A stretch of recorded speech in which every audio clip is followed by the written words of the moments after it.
And good evening from Trojan Stadium on the campus of California High School. CUTV welcomes you to their 30th season of covering high school football. And tonight, it's a special, for the first time ever, a Week 0 matchup here between two local Mon Valley Whippeal teams, between Brownsville and California High School. Hello and welcome to the broadcast, everybody. My name is Matt Hagee. Alongside of me is Anthony D'Agostino. And Anthony, this is something that has never been done in Pennsylvania high school football before, but Week 0, and it's between two schools that are facing for the first time. They're just separated by like 5 miles, too. Yeah, the river rivalry. Try saying that 3 times. It's a little tongue twister there. Brownsville versus California. Great matchup. August matchup, and you mentioned that this is the first time really for PIAA school to be able to do this. This is PIAA across the entire state doing this because they changed their classification system from 4 classifications to 6. And there's a lot of school. There's 34 games going on tonight and between tonight and tomorrow for this special Week 0, and this is just one of them. And it was kind of a late thing that was all put together with everybody getting used to the 6 classifications. Brownsville staying in AA, Cal High School staying in single A, but there was a lot of shuffling between the normal conferences they're in. Cal stayed in the Tri-County South Conference, and Brownsville stayed in the Interstate. But Brownsville has some new friends with them, like Best Center and Frazier, teams that used to play Cal High School in single A. Yeah, it'll be very interesting to see how this season shapes up with these new classifications, as it looks like the Trojans will be kicking off to start the first half, and Brownsville will be going right to left. Looks like back to receive for the Falcons will be Lucas Ham and also Tyler Herman. As the first high school football game of the week comes to you here on CUTV. Can't wait to broadcast. 30 years, and we are underway. Dustin Mock gets the kickoff for the Trojans. That's going to go over the head and into the end zone. For almost 30 years, CUTV has been the campus and community home for local news, sports, and entertainment. Broadcast in 100,000 homes in southwestern Pennsylvania, CUTV provides complete coverage of Vulcan sports as well as high school football coverage. Broadcast weekly live, CUTV News Center provides coverage of local and campus events, weekend weather, sports highlights, and feature stories. For more information on CUTV, check us out on the web, friend us on Facebook, or follow us on Twitter.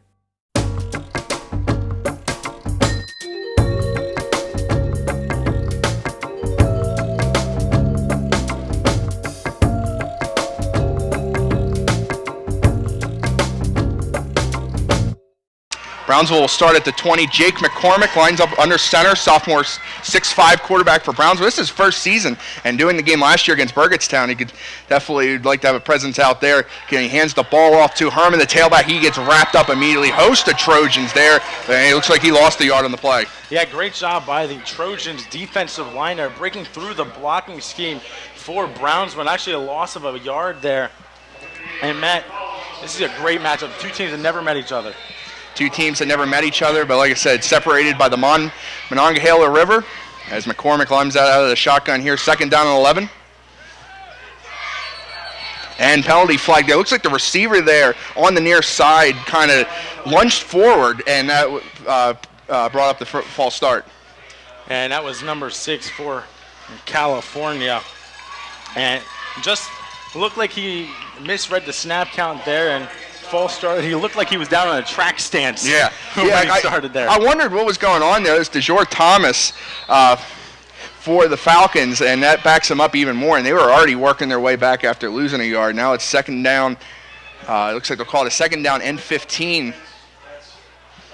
And for Brownsville, they had 2 wins last season, finished the season 2-7, which it doesn't seem like a lot, but considering how it's been going recently for Brownsville, that was a very successful season, and they played competitive in very much of their games. Program on the rise as McCormick hands off here to Herman here on 2nd down, plows ahead for a couple of yards here, sets up a 3rd and long. But Anthony, like I said, we saw Brownsville in the last week of the season against Burgettstown, and they almost ruined Burgettstown's season. Yeah, they almost did. It down to the wire, and it was a very close game the entire time, and ended up giving Burgettstown the playoff berth. Burgettstown no longer in the Interstate Conference. Brownsville now lines up 3rd and 13 McCormick back to pass. He looks under pressure. Rolls out of the pocket. Fires. Pass is caught. And he will be short of the first down. So a good effort there on third down for the Falcons. It looks like he got to about the 29-yard line. And we'll see where they spot it exactly. So it'll be about a 4th and 3 for the Falcons. We'll see if they go for it or punt it here. That was Mason Kelly there on the catch here. Looks like Brownsville will be punting. I mean, you got to believe here with 10:55 here in the first quarter. Don't want to take any risks now, especially to see what the defense can do here. And got to remember, for both of these teams, it's basically almost a scrimmage. However, it does count for standings. Yeah, the teams had the option of having a second scrimmage or actual full game conditions. Another penalty flag comes out right before Lucas Ham was getting ready to punt the ball here. And they're actually counting the players on the field for Brownsville. I believe there was too many men on the field for Brownsville. Now it'll push them back another 5 yards. 12 men on the field. It's 2 penalties for the Brownsville Falcons here on their first drive. Not a good start to the season, but I mean, and you see that a lot though, especially in the first couple games. The teams, they get a couple weeks to practice, getting the fundamentals down, and after a long summer, now the game conditions here, it's not happening in week 1. Lucas Ham back to punt, high snap, just gets it off. It's a line drive kick, and it looks like Coach East Ryan will let that roll all the way to the 29-yard line of the California Trojans, where they will take over first down and 10 with 10:46 left here in the first quarter. And California did a great job there getting through the line, almost actually blocking the kick there. Wouldn't that have been something to see a block? We saw that last year. We saw it last year when we were here, when we saw him play Jeff Morgan. It set up them to take a lead off a 2-point conversion up 8-7. They ended up losing a heartbreaker. And the thing is, with California High School, Casey Zyjek was the biggest part of that offense the past couple seasons. He's graduated. He's at Cal U, actually. But now, a new era for the California High School offense here, as they will take over at their own 28-yard line here, first down and 10. Austin Grillo under center. Sends a man in motion here. Looks like there's a penalty flag from the side judge on the California sideline. We'll see what this call is. And it looks like it's going to be on Brownsville. Third penalty for the Falcons here. We're going to say that we're off sides, lined up over the line of scrimmage. So let's see, false start, off sides. And too many men on the field. And too many men on the field. So not a good start for the Brownsville Falcons here today. So they'll bring up a first down and 5 for the Trojans here. We'll move the ball up to the 33-yard line. I mentioned Austin Grillo under center. Sophomore quarterback. 2 sophomore quarterbacks on the field tonight. Sends a man in motion. And hand off to Stafford up the middle. Plows ahead. Good run there for Stafford to start there. And he'll bring up a second down and short. Yeah, good blocking upfield by the offensive lineman for California, giving Stafford that lane to just plow through. It's going to be second and inches here. Just barely missed the first down marker.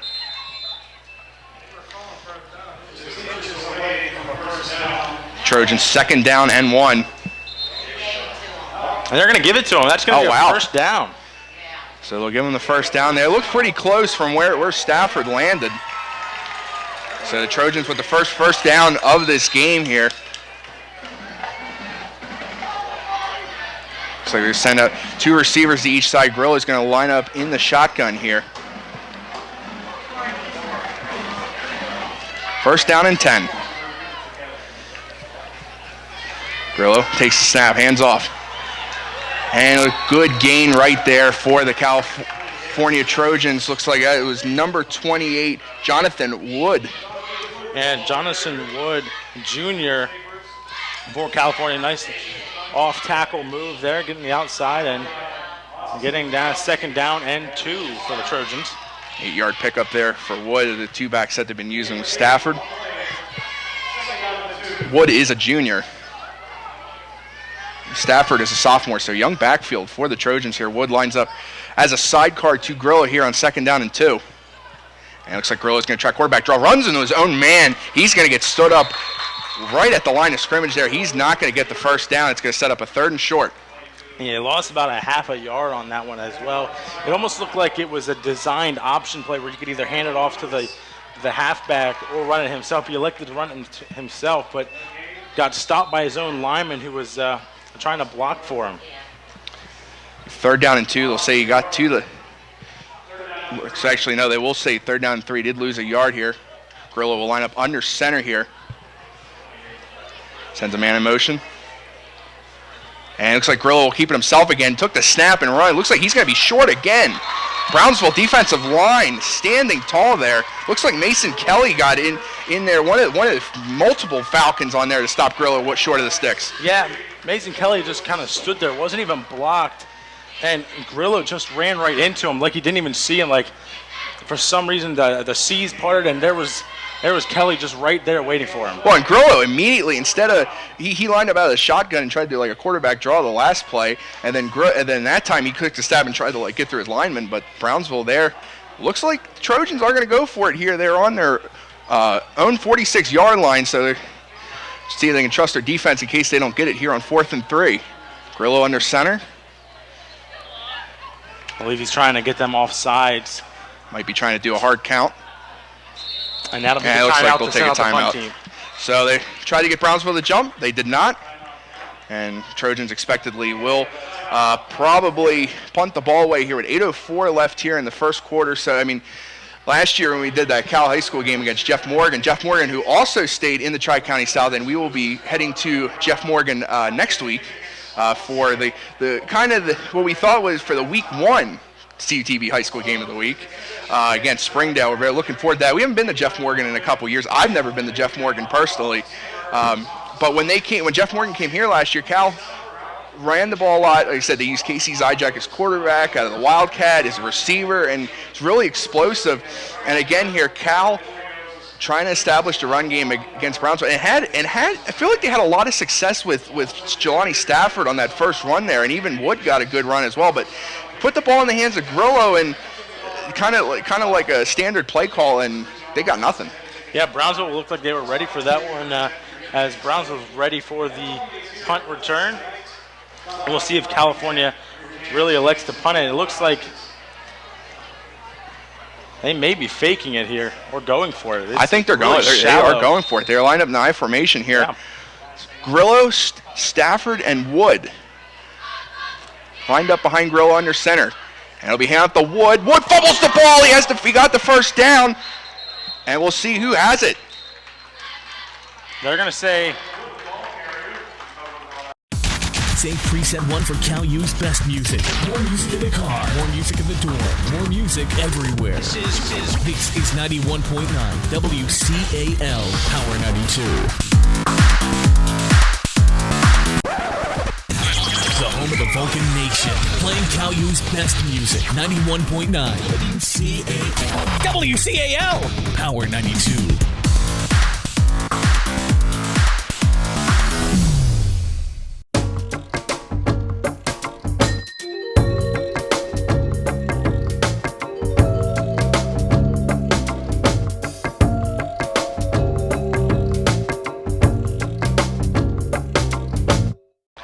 And now Brownsville is going to be in business here with good field position at their own 49-yard line.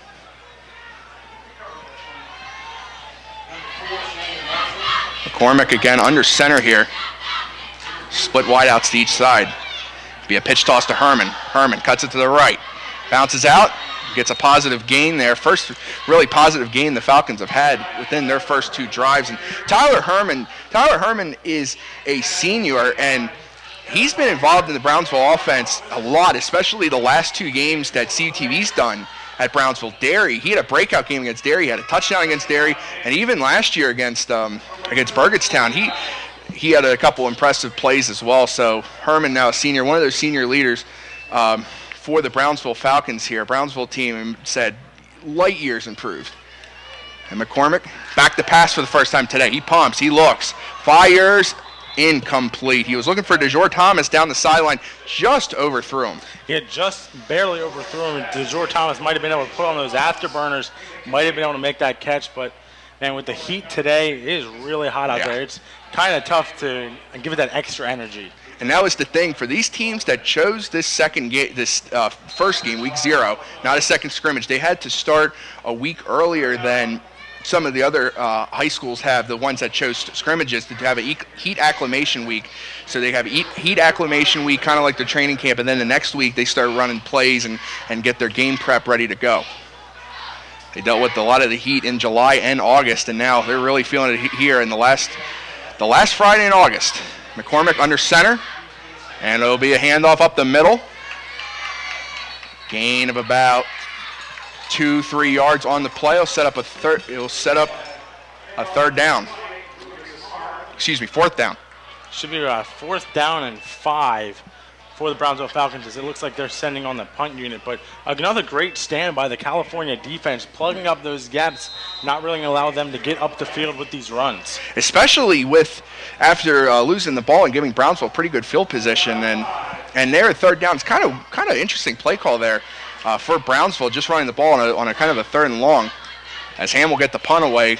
Short punt out of bounds.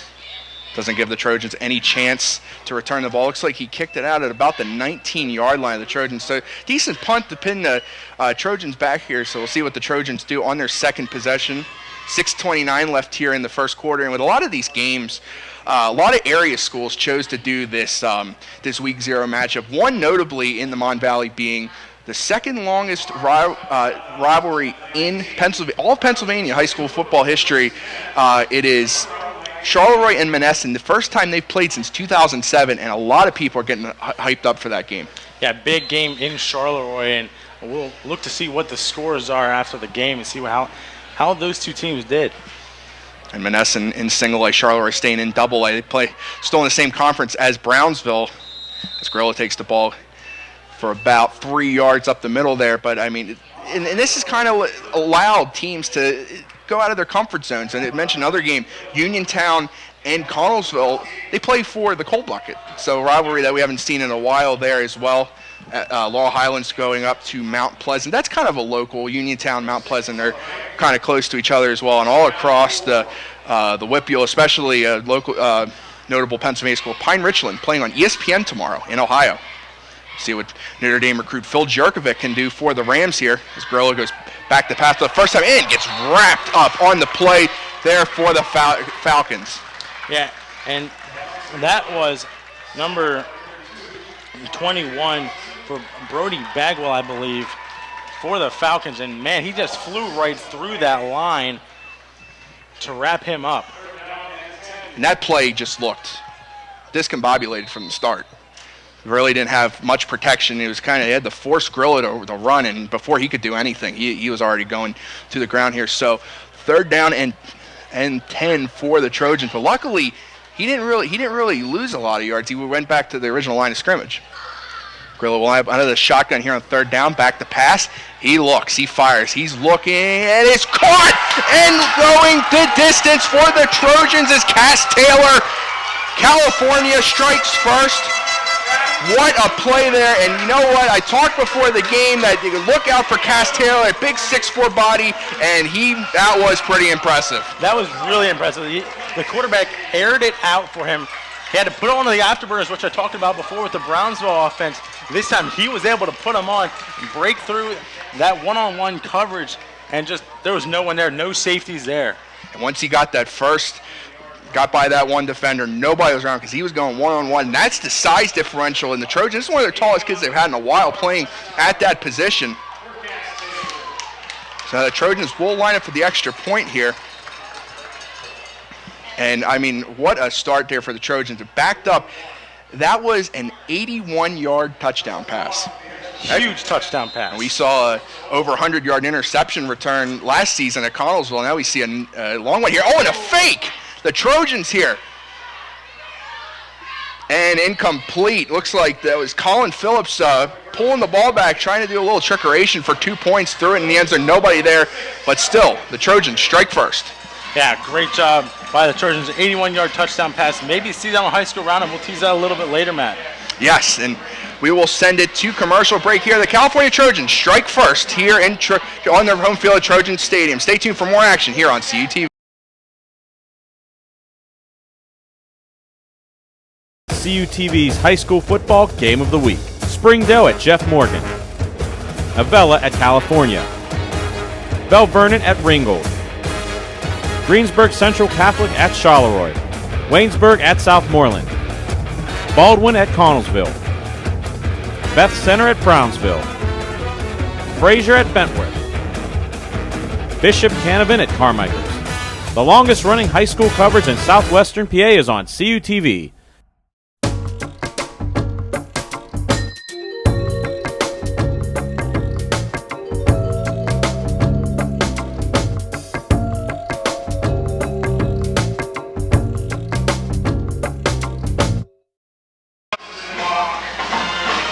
And welcome back to Trojan Stadium here, where the California Trojans have taken a 6-0 lead on an 81-yard touchdown pass from Austin Grillo to Cass Taylor. And Anthony, like I said, one of the better passing plays you're gonna see this year.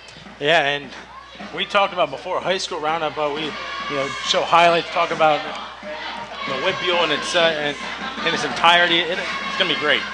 Taking a line drive here, Lucas Ham, and Ham gets a pretty good return here for the Falcons. And did the ball come out there? I believe he said he was down by contact, but the ball did come out. But back to what I was saying before, that play could be the top play, blue ribbon play, Definitely. maybe for a high school roundup. Yeah, and consider it. Normally we have Laurel Island's highlights as well to compete with. Our top play last year it involves a player that we'll be seeing at the fall for the California Vulcans, Caleb Cox from Fraser against Beth Center, are dubbed Game of the Year.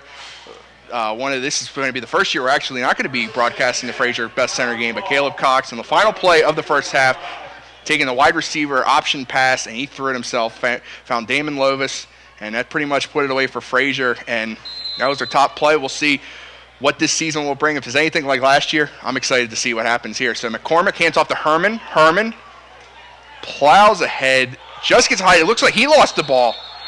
This time the Falcons might not be so lucky, and they aren't. The Trojans come away with the fumble there, and Brownsville giving the Trojans better field position in the last drive. And it looked like a kind of botched run from the start. California was right there waiting for him, and then the ball just pops out. Maybe a little sweat on the ball, making it a little slippery there. It is, as we said, very hot out today. And Herman actually was breaking a couple tackles. He made something out of nothing, which was impressive enough. But again, they fumbled the ball. They looked like they fumbled the ball on the kickoff as well. So puts the Falcons in a rut here with the Trojans starting on their own 45-yard line this time.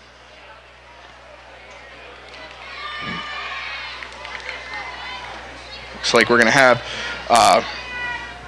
it's like a wildcat formation here for the Trojans with Coach Ice Ryan. And he fumbles the snap. Picks it back up, and he's going to get dropped for a big loss in the play there. So another fumble. This time, Ryan was able to recover it, but three Brownsville Falcons in the backfield, and that puts the Trojans way back in the hole. So a big response there for the Falcons. Big break. Yeah, that's about a 13-yard loss, and it'll be about 2nd and 13. And it just looked like the 2nd and 23, excuse me. And it just looked like the ball slipped through his hands, like he had it and it just slipped through. Now Grillo re-enters the game there. So the Trojans, again, they used that wildcat a lot last year. This time they had Ryan doing. Now they have back in the I formation. Grillo tries to run it, and Brownsville drops him in the backfield there. It looks like he was trying to do an option there, but again, Brownsville defensive line penetrating Trojans' left side of the offensive line, because that's what happened the last play too. That trio of Brownsville defenders right there, and one of them was the linebacker Brody Bagwell, who we saw before with that big sack. And he was able to make it through again.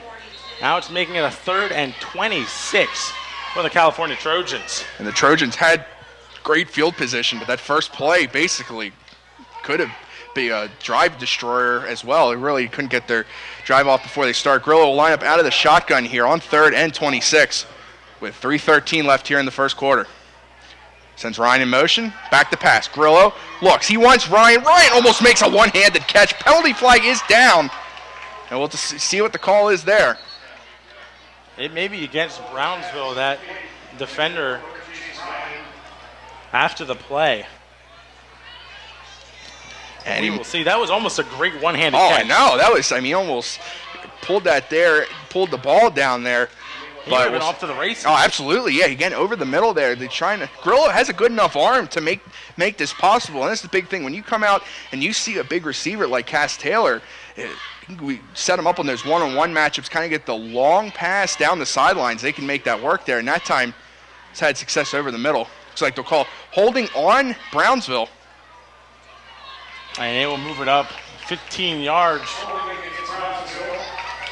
It looked like it must have been from the spot of the foul, which is kind of weird that it would be from the line of scrimmage instead of the spot of the foul where holding usually is called. It did kind of look like he was getting held here, so they will replay third down. It'll be 3rd and 21 now for the Trojans. And it really only made a 5-yard distance change. But it gives the Trojans new life if they can get a nice pass off like they did. Looks like Wood lines up out of the Wildcat. Stafford as a sidecar. And he'll take it and get stood up and brought down immediately. Great play there, number 63, Dylan Lewis for the Falcons. A sophomore there, Dylan Lewis, breaking right through the California Trojans offensive line and wrapping him up. Again, the quarterback draw just is not working for the California Trojans today, excuse me. No, or the Wildcat there, because we tried that. They used a different person back in the Wildcat in Wood, and they got the snap off correctly, but it's just that the Lions really have not had much success running the ball, except for the first drive. And Brownsville stands tall after fumbling the ball, and the Trojans kind of made some mistakes, fumbling the one Wildcat for snap and trying to run the ball again. Brownsville pushing them back. And now a high snap. Mox just gets it off. Penalty flag is down. Could be a false start here on the Trojans. So it was almost a disaster. They almost snapped it over Dustin Mock's head. Yeah, that would have been a disaster. Brownsville would have been all over that one. And Mock kind of did like a rugby-style punt, moving out of the way so he could get the punt off. And they will call indeed a false start on the Trojans, so that will make them lose the penalty yards they got from the holding call on the Falcons. So now the Trojans will try to punt once again. This time much better snap. Mock just gets it off very slow. That almost got blocked. And Herman will let that bounce, roll out at about the 14-yard line, so the Falcons will be backed up to start, but another penalty flag down in the backfield. We'll see what this one's on. It might be against Brownsville. It looked like Mock was trying to talk to the referee there and see exactly what the call is. But that was a pretty good kick there. Yeah, it was. By Mock, getting it to the 14-yard line. We'll see if there may be yardages tacked on for Brownsville or against them. And he took a while to get that punt off, too, because Brownsville even got a better rush against him with getting a perfect snap. As the referee's conferring here, deciding where the ball should be placed. And we'll see. Here looks like one of the head referee talking to the head coach for the Falcons, Jason House.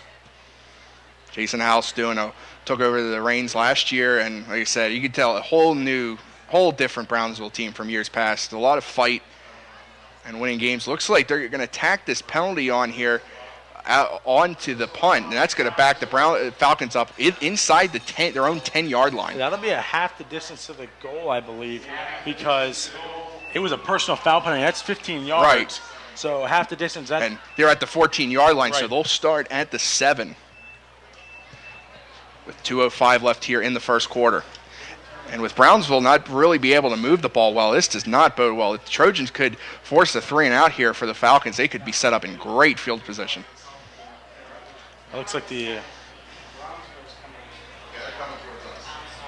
referee's still conferring out there. And now Brownsville breaks the huddle, ready to go. Cormack will line up under center here out of the I formation. Herman lined up in the end zone, just barely in the end zone. Cormack, looks like option. He'll keep it himself. Tried to look for Herman, McCormick will slide forward, gets a positive gain for the Falcons there. Gives them a little bit more breathing room. And that was a good play there. Triple option. He could have either went to the fullback, pitched it to the halfback, or kept keeping himself. He elected to keep it himself, which was a good choice there. He gets it to a 2nd and 3 now and out of the end zone. 7-yard gain, longest gain of any play for the Brownsville Falcons here today. So we get closer to the end of the first quarter, 1:37 and counting left. Falcons still have yet to get a first down. That is right. McCormick lines up, same formation, I formation. And McCormick this time deep handoff to Herman. He gets wrapped up there in the backfield. Number 53 for the Trojans, that is Damian Simiak. Yeah, Damian Simiak, the freshman, 5'11 freshman for California, breaks right through that Falcons line and just wraps on a perfect form tackle there. Yes. Right around the legs. There was no way he was getting anywhere. That's a big setback for Brownsville, considering they had that great gain there where McCormick set him up for a possible first down. That only puts them right back to where they started. It will be 3rd down. Should be 3rd down and 5. Maybe 3rd down and 4 for the Falcons. McCormick once again out of the I formation. As there's a flag on the field now by one of the side judges. Brownsville already with 5 penalties so far in this first quarter. And looks like it's going to be 6. That's a delay of game penalty against Brownsville. Wow. Not something you want to be taking here.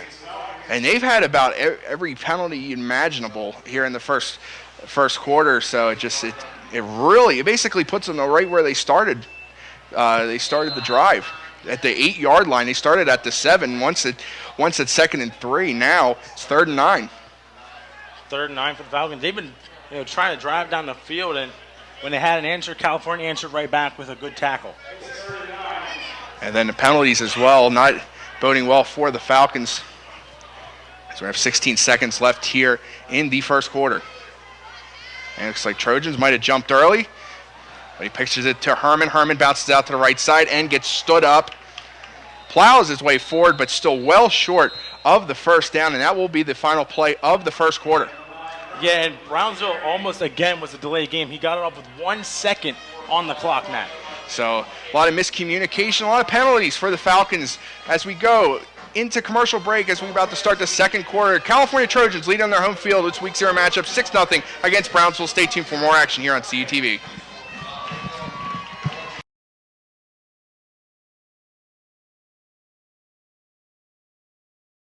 CUTV's high school football game of the week. Springdale at Jeff Morgan. Avella at California. Bell Vernon at Ringgold. Greensburg Central Catholic at Charleroi. Waynesburg at Southmoreland. Baldwin at Connellsville. Beth Center at Brownsville. Fraser at Bentworth. Bishop Canavan at Carmichaels. The longest running high school coverage in southwestern PA is on CUTV.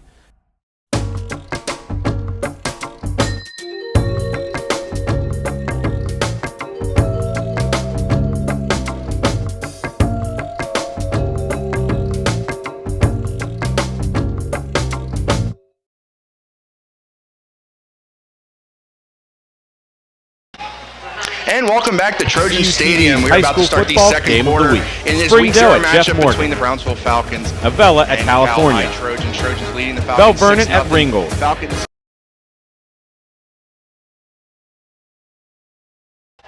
And it'll be a 4th down. They'll be punting basically from the end zone, the goal line here. And Brownsville, a great start to the drive, but a loss of yards on the 2nd down, and then another penalty really put them back, and a run by Tyler Herman could not get them back. As Sam will punt, just gets it off, high kick, short kick, and it'll be fair caught at the 40-yard line by Coach Ice Ryan. So the Trojans will get great field position here, and you know what, Anthony, let's take a look at the California High School Trojans schedule.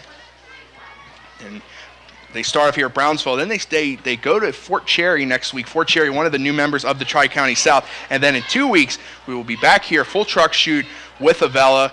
And it's going to be a favorable matchup for California High Trojans. You can see Amani Christian on there, Monessen returning. And in a big matchup there, at Rochester in October. And Rochester used to be a perennial power in single A, produced a couple players, and Derek Moy, and also Trey Johnson, former California Vulcan. Also, they're playing Jeff Morgan on October 21st. We covered that game, and it's going to be a grudge match against the Rockets there because it ended on a crazy play for Jeff Morgan to win the game. Yeah, it did, and it's right back here at Trojan Stadium this year. As the ball will be handed off to Jelani Stafford. Stafford breaking a couple tackles. Great run there. Jelani Stafford looking like Marshawn Lynch out there. Close to a first down there. It looked like Stafford was going to be the thrown in the loss, but then he kept trucking there. He's got a big frame for him, too. Jelani Stafford, the sophomore, 6'1", 258-pound running back there for California, shaking off 2 tackles. Great job there, and then taking 3 Falcons with him until he's finally brought down here at the 41-yard line, 2nd and 1. And Stafford will go off there, and he gets a nice break and a well-deserved break. 2nd down and 1. Let's see what the Trojans do here, because a couple instances, so we have a stoppage. As side judge coming in here, talk to the referee. But I mentioned it just before mentioning the Trojans have had good success on their first down plays, but then they've kind of driven their way back, exception the long 81-yard touchdown pass. But see right here, if they look to Austin Grillo to try to maybe move up the middle, get him a couple yards. But anytime they've tried to go up the middle, Brownsville's been there.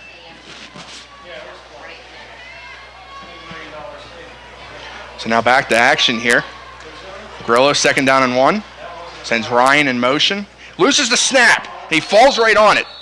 So a lucky break there for the Trojans. But again, 2nd down and short. They can't get that first down. It's now 3rd down and 1 as he fell right on it at the line of scrimmage. Maybe actually a loss of a few yards. So it'll actually be 3rd down and 3 for the California Trojans. But you're right there at the first, looking to get the first down, and then a mishandling of the snap there puts the Trojans back in a little bit of a bind. Still 3rd and manageable. So you'll go I formation here. Look for that triple option again from California. Stafford and Wood lining up behind Grillo. You'll go Stafford first, close to the first down there. We'll see where they give him that spot. It may be 4th down and just a yard. Yeah, it looks like that's where they're going to spot it. The referee with a fist in the air and singly 4th down. Looks like it'll be 4th and 1. 4th and 1, but you see there they lost those 2 yards. If it was 3rd and 1, they would have had a first down. So that fumble looming large here, but the Trojans obviously going to go for it. The way their defense has been playing, they can, as they're getting deeper into Falcon territory. Yeah, and Jelani Stafford, a great fullback for this California Trojan team, really can plow through that defense. I wouldn't be surprised if they go back to him here on 4th down and 1. And he'll send Stafford in motion. Pitch toss to Wood, trying to get Stafford's block. He's got it. First down for the Trojans. And good call there, giving Jelani Stafford, putting him in motion and getting him the block downfield so that Lucas Hart could get that first down. And a great run there for Wood. And remember, last time he had the ball on 4th and 1, he got the first down, but he fumbled it. This time he holds on to it. Now the Trojans, 1st down and 10, new set of downs at the Brownsville 28-yard line.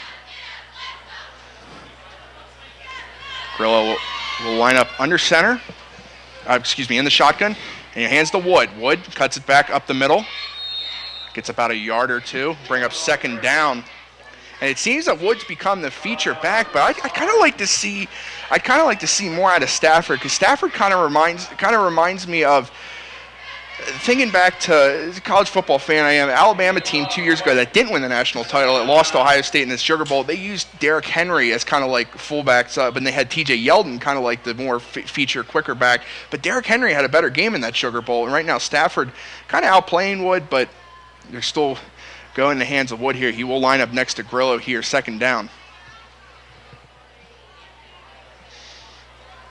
Sends Ryan in motion. Grillo back to pass. He looks, fires. He wants Taylor. Taylor, and incomplete. Great play, great coverage there by Herman. Yeah, it was actually DeJour Thomas, I believe, on the coverage there, number 6 for Brownsville. And it's a great job just punching the ball out of the air. I think it was Herman on the stop there. But with the numbers and being far away from where we are, in 6 and 9s look similar. Yeah, exactly, it does. Yeah, and being up in the press box here, high press box like the Trojans are, it's kind of far away from the field too. So, but regardless, great coverage there. And again, that was how they tried to have that same play where Taylor broke off on that long catch and run for the touchdown. That time, Falcons were ready. Grillo lines up here on 3rd and 9. Back to pass. He looks. He fires, and incomplete. Receiver falling for the Trojans. That was Ryan, and they will call a penalty flag here. And it looked like he just got tripped up with the legs there of the wide receiver for California, but they're going to call a pass interference, I believe, and that'll give the Trojans a first down. And see, the thing is there, Coach Ice Ryan fell, but I think that's not what the penalty it was on. I think he tripped up himself, but I think it'll be called here on DeJour Thomas. He was covering Tyler Rothfuss. And we'll call it on Brownsville here. It is pass interference against Brownsville. That'll give him the first down for the California Trojans. And the Brownsville fans don't like that because I think it was a late flag. It wasn't thrown right away as the play happened. I think if he would have caught that ball, it would not have been a penalty. Be 8:33 left here in the second quarter, and the Trojans' best drive of the game. They're at the Brownsville 15-yard line, new set of downs. Stafford this time will line up out of the Wildcat with Wood right next to him. Wood will line up out of the Wildcat with Stafford next to him. Grillo will actually line up as a receiver, split out to the near side. Wood takes direct snap. Wood's going to lane. He's going to go for 6. Touchdown, Trojans. And what a block down the field. And there's a penalty flag. Oh, yeah, another late flag here. This may be against California and be coming back. Wouldn't that be something? Oh, man. Cal had a touchdown callback last year in the Jeff Morgan game as well. But it could be a touchdown taken off the field. That was Wood on the touchdown run. It would be a 14-yard touchdown if stands. Our head referee talking to the Brownsville team in the huddle right now. We'll see what this is. The Trojans aren't lining up for an extra point. I believe they're discussing whether or not they want to accept it or decline it, and you'd have to accept it or else it's a touchdown, I would assume. Trying to explain what it is here. It's personnel change for the Trojans.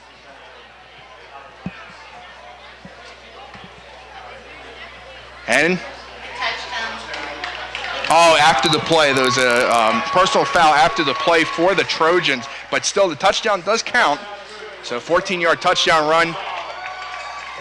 Would like to know what kind of personal foul that was for the California Trojans. Maybe a celebration that I didn't see. Usually that they show unsportsmanlike conduct for that, and all they showed was personal foul. So don't know exactly what the personal foul was on, but the touchdown does stand, and that'll mean they have to kick the ball off, I believe, farther down the field. Yeah, they'll be backed up to kick the ball, which could be an advantage for Brownsville in getting good field position here. Dustin Mock will line up for the extra point. Cal tried a two-point conversion last time. Snap juggled by Colin Phillips, but Mock gets it off, gets it through the uprights. And the Trojans extend their lead 13-0 over Brownsville here with 8:27 left here in the second quarter. Stay tuned for the rest of the first half here on CUTV.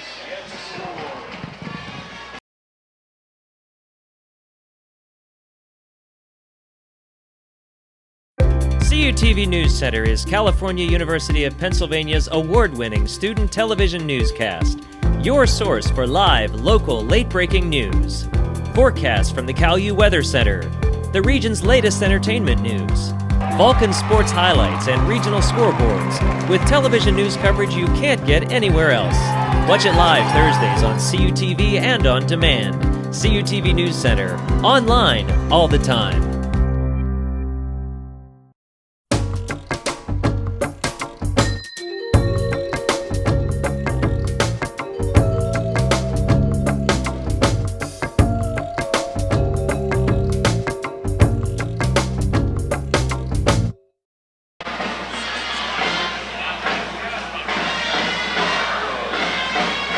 And welcome back to Trojan Stadium here as California extended their lead over Brownsville 13-0 here in the second quarter, and the Trojans will go to kick here. And Anthony, that we saw California hit deep on a long pass for a quick drive score, and now this time they drove the ball. They got great field position off of Brownsville punt, and they went 40 yards for a touchdown. And that touchdown was a great run by Wood. He got a big block down the field, and if that block wasn't there, he would have been stopped short of the end zone. So luckily for him, he had that block and was able to just prance right in. And now that personal foul penalty backs the ball up to the Trojans, the Falcons' 25-yard line. So now Brownsville is probably going to get good field position as Dustin Mock will tee it up.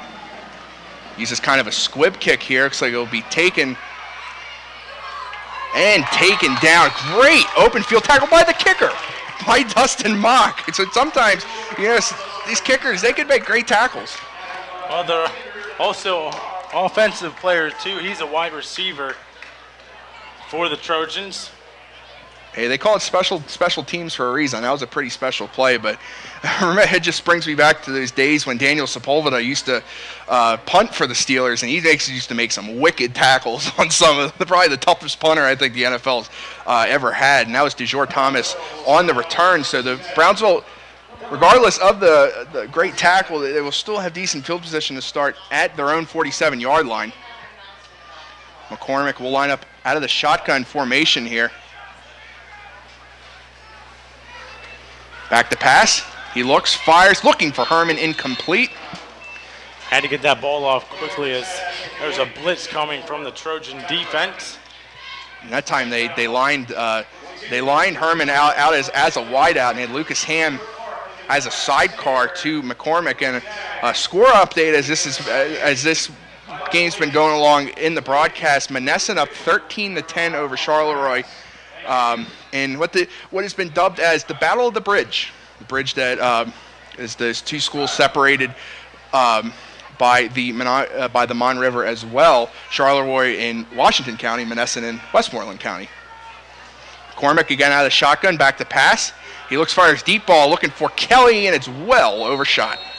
I think he thought that Mason Kelly was going to go deeper down the field, and Kelly thought it was a little shorter than what McCormick thought. So 2 passes here for Brownsville, 2 incompletions. It'll be 3rd down and 10, 8:13 left here in the first half.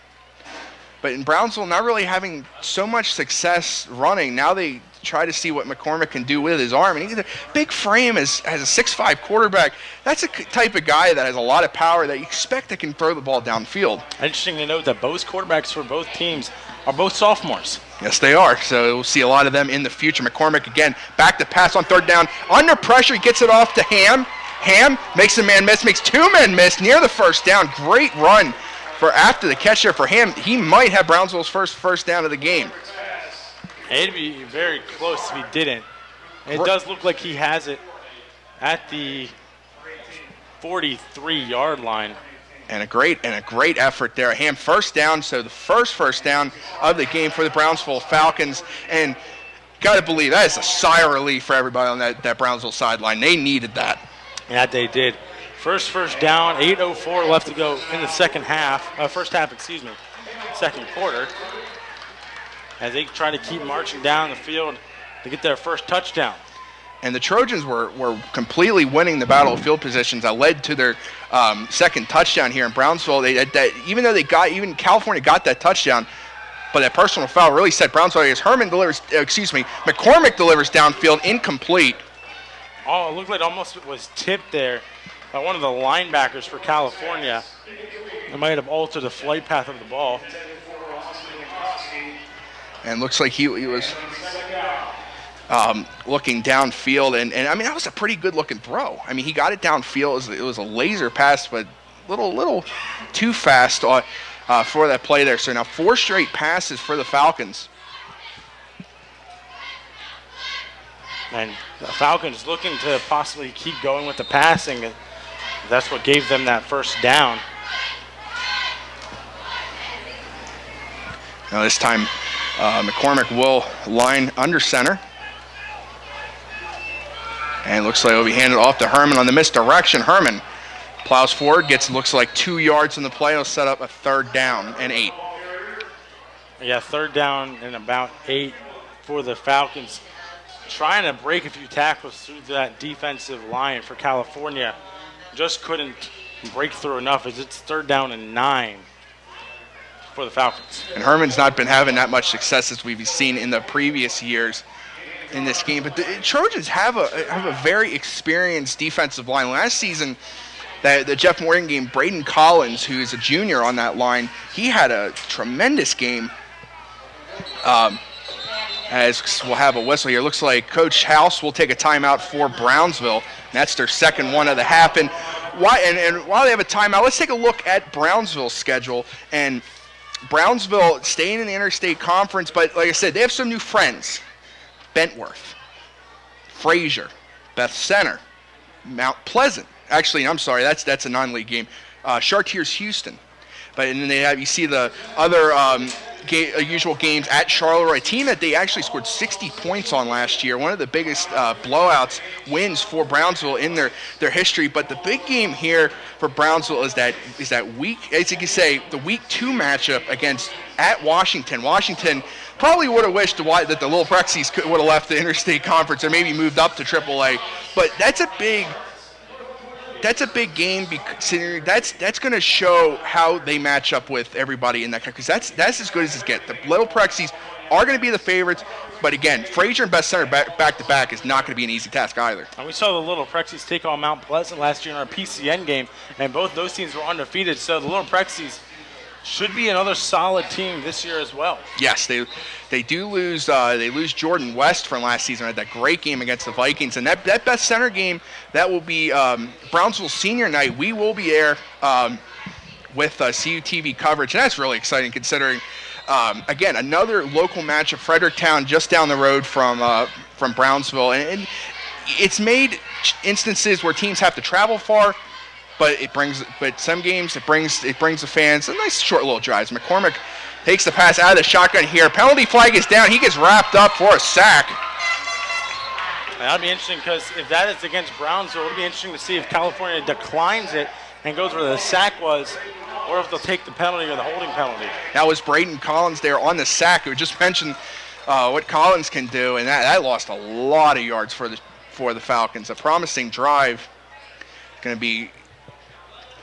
Could be either a 3rd and long. Well, it'd be a 3rd and long either way.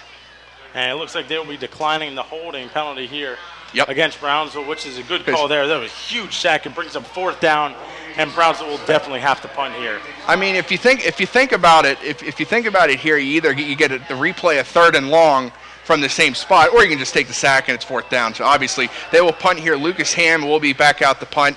Probably more on the field out the punt than Coach House would have wanted in this first half here with 7:09 left in the first half. In California, they're stopping Brownsville's momentum after they got that 1st down. And Ham will take the snap. Just gets it off again. Tell you, one of these times they're not careful. Trojans are going to block this one. It's going to be a favorable bounce for the Falcons here. Wow, that's going to roll all the way to the 6-yard line. So the Falcons flipping the field against the Trojans. It's going to go a long way. We're going to take a look at the Tri-County South standings, what the Tri-County South now looks like. And you can see some familiar faces: Avella, Cal, Carmichaels, Jeff Morgan, Mapletown, and West Green all return. But Monessen, former Tri-County South member, before moving to the Eastern Conference when they used to play Clareton, Greensburg Central Catholic for a couple of years. And Fort Cherry is a very underrated single-A program. And adding that into the Tri-County South, I think, boosts the strength of schedule, and it makes the teams more battle-tested. They're playing a team that's been in the playoffs most of every year as well. Yeah, it'll be interesting to see how the Tri-County South matches up this year with the new additions as we get back to action here. Grillo under center, hands off to Wood. Wood taking down middle. He has his helmet ripped off by Shandon Marshall. And California's looking for a face mask penalty. I don't blame him. Yeah, I mean, Wood's helmet got completely ripped off there. Unless he didn't get the face mask, I mean, there really is no penalty for if it's like an accident. If the helmet's knocked off with, as long as it's not by the face mask, it's fine. It's not safe, but it's fine. As that brings it to a 2nd and 8 for the California Trojans. Grillo will line up out of the I formation. And considering that Wood lost his helmet, he has to sit out of play as this ball is handed to Stafford. And Stafford gets wrapped up by Mason Kelly. They'll give Stafford forward progress there. Stafford got ripped to the 1-yard line, but if Brownsville can get this stop here, they're going to have they're potentially really good field position. And Brownsville lined up like they knew it was a run. They had everyone on the line of scrimmage. They knew that I formation was going to be a run. And if I'm California, why didn't you audible to go to a passing play? There was nobody back there. I think it kind of just wasn't what they wanted for the start, because normally they had Wood out there every single play behind Stafford, and now it was kind of different. They wanted to do something different with Stafford, and Stafford had a good run plowing over a couple guys, but that time Brownsville did a good job wrapping up. 3rd down and 7. They'll actually give him a yard. So Wood re-enters the game as Grillo's sidecar out of the shotgun. Back to pass is Grillo. He looks. He wants Kelly. Almost intercepted by Herman, but incomplete there. Excuse me. That was Cass Taylor he was looking for, but Herman almost getting the interception there. Brownsville gets what they needed to do. 3 and out after they back the Trojans up within their 10. Yeah, Cass Taylor contorting his body, trying to get that interception. Just missed as Brownsville will get favorable field position unless it's a favorable bounce for California with this punt. And it looks like Mock will line up in his own end zone. So, I mean, they've had a high snap. They've let Brownsville get into the backfield here, so they have to really, really watch their blocking here. It's going to be disastrous. A low snap. Mock gets it off. That might have got tipped. That was kind of a line drive kick, but it's going to take a big bounce. And Marshall's going to have to run, and he's going to let it bounce all the way to the Brownsville 34-yard line. So much for good field position. Yeah. As I said, it could either be good field position for Brownsville or a favorable bounce. And, you know, it would have been something if Brownsville got that blocked punt and was able to maybe take it back into the end zone. That would have been huge for Brownsville. But instead, misses the block, maybe gets a tip on it, and then the line drive punt goes deep down the field to the 34-yard line, Brownsville's 34-yard line. I first thought that it might have been tipped, but I think Mock was trying to do a line drive and give him a chance to return. It took a great bounce, so Brownsville doesn't get the favorable field position that they want here. They'll have 4:56 left here in the first half to try to get something going here, possibly get on the scoreboard, because they give the Trojans the ball to start the second half. McCormick will line up out of the shotgun here. Takes the snap, play action. He looks under pressure, and down he goes. Trojans get to him again there. Looks like that was number 32 on the play, Ben Blitzky. And that was a huge play there for California. They had at least 2 guys get through the line.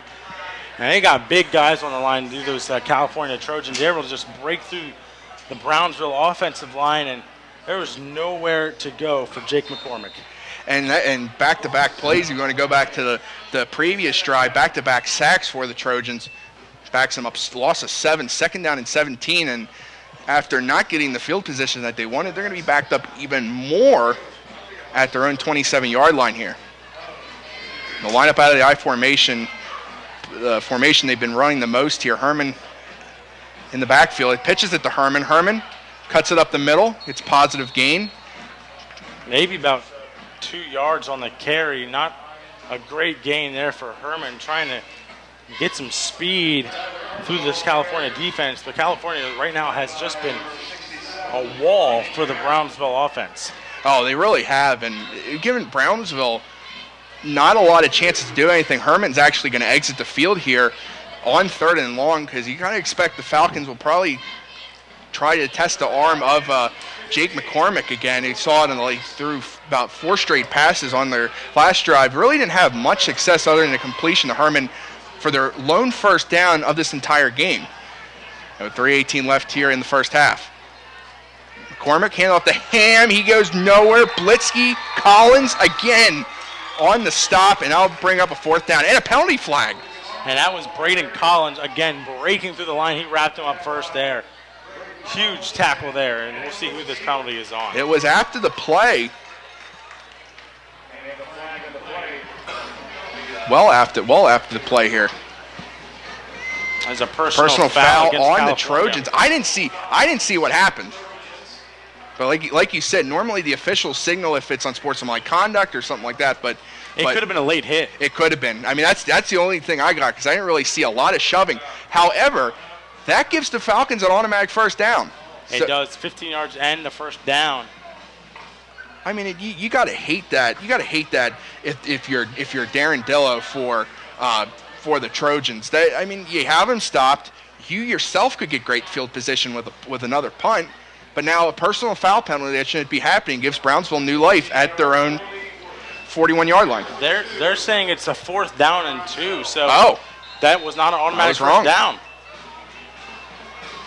So 4th down 2, Falcons will still go for it. Play action, under pressure, just gets it off, and is.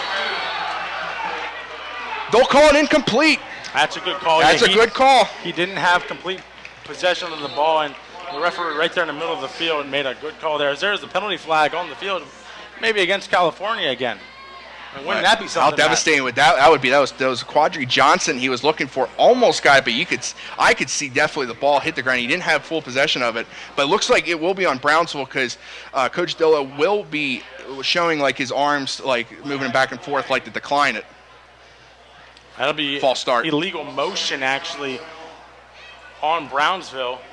They'll decline that, and that'll give California a first down. So that's a break for the Trojans that they didn't call that. They didn't call that a automatic first down. I thought those kind of penalties are automatic first down. Personal fouls usually are automatic first down, but I guess in high school football that's not the case. Well, at least not there. But the Trojans are going to have great field position. 3:01 left in the first half, and they're going to start at the Brownsville 42-yard line. You got to believe if they can get a touchdown here, that's going to set them up perfectly for the second half, getting the ball first and possibly trying to put this game on a stranglehold. As it's 3:01 left in the second quarter. Wood lines up out of the Wildcat. Takes the snap. He'll go up the middle. And a decent gain there on first down. Takes it to about the 37-yard line. Should be about a 2nd and 4 for the California Trojans. Good run up the middle. They're good blocking downfield, giving them a second down and manageable. Looks like they're going to keep Grillo off the field and keep running the Wildcat here with Wood. 2nd down and 4.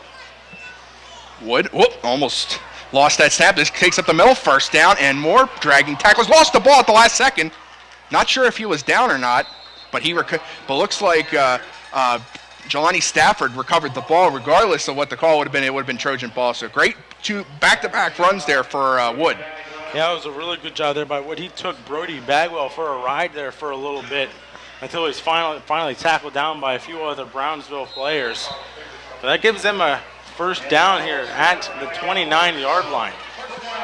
And we're going to see Austin Grillo for the first time on this drive. 2:16 left here in the first half. And the way they're moving or where they are on the field, they're at the Brownsville 29-yard line. They have a chance if they want to. They can really take the clock down. So Brownsville has any chances to score. It looks like it will be a timeout called here for the California Trojans. And for this timeout, let's take a look at the interstate conference standings of what it'll look like this season. You can see they'll call it the Century Conference. I was calling that wrong. I was thinking that's what it used to be, what Brownsville used to be in, but the new Century Conference. But it features a lot of teams from the Interstate Conference. You see Burgettstown, Charleroi, and Wash High. And then the new teams, Bentworth, Beth Center, Fraser, and Chartiers Houston as well. So with Brownsville having all those new teams in there, the teams that I'm really excited for that they move is Beth Center and Fraser because they still keep that rivalry going. Charleroi stays in, and they bring Chartiers Houston in, who made the playoffs last year, and they make the playoffs a lot recently. So it's a different feel bringing Chartiers Houston. I think values the Century Conference like Fort Cherry does for the Tri-County South. It'll be interesting to see how that plays out as Fraser and Best Center, the rivalry that we've seen a lot here at CUTV and dubbed last year the play of the year and rivalry of the year. They're playing that game in week 2 this year. It's kind of early, and it's to be a rematch at Beth Center in Fredericktown. And Fraser mentioned before they really embarrassed Beth Center. No. Another timeout here by back-to-back Trojans, but you mentioned no Anthony Welsh. He's graduated. Their longtime coach Ed Woods left, so it's a new era of Best Center football, and you could believe they could have some struggles here. But we'll talk about some of the other conferences as well that are going to be in our coverage area for high school football. I mentioned there is an interstate conference. It'll be AAA, not AA. It'll feature teams that used to also be in the old interstate conference, like Mount Pleasant, McGuffey, Southmoreland, Waynesburg, and York stays in AAA. But York and Mount Pleasant are pretty much close to each other. Yeah. Pretty much Route 31 separates them.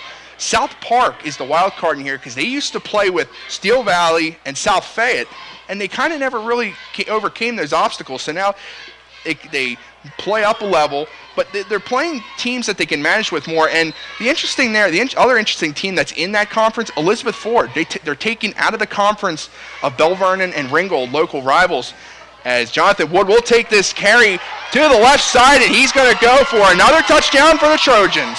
And there could have been a block in the back call there as Thomas DeJour for Brownsville was kind of getting held from behind there. But, man, Jonathan Wood just went off to the races on that outside run. And that was just a great play. Goes untouched again. He went untouched on his last touchdown run as well. So Wood really becoming the feature back for the Trojans. And he's only a junior. The Trojans only have 5 seniors on this team. So you gotta believe that this team still can they're going to bring back a lot of their talent last year. And right now, they're doing a great job. That they are, and their running game and passing game are strong with Jonathan Wood as well. Mock gets the kickoff. It's good. And now, with a minute 59 left here in the first half, the Trojans running away from the Brownsville Falcons here as we take it to commercial break. Stay tuned for the rest of the first half here on CUTV. Back for its 3rd season. With more live episodes and brand new games. With host Stephen Ruffing. It's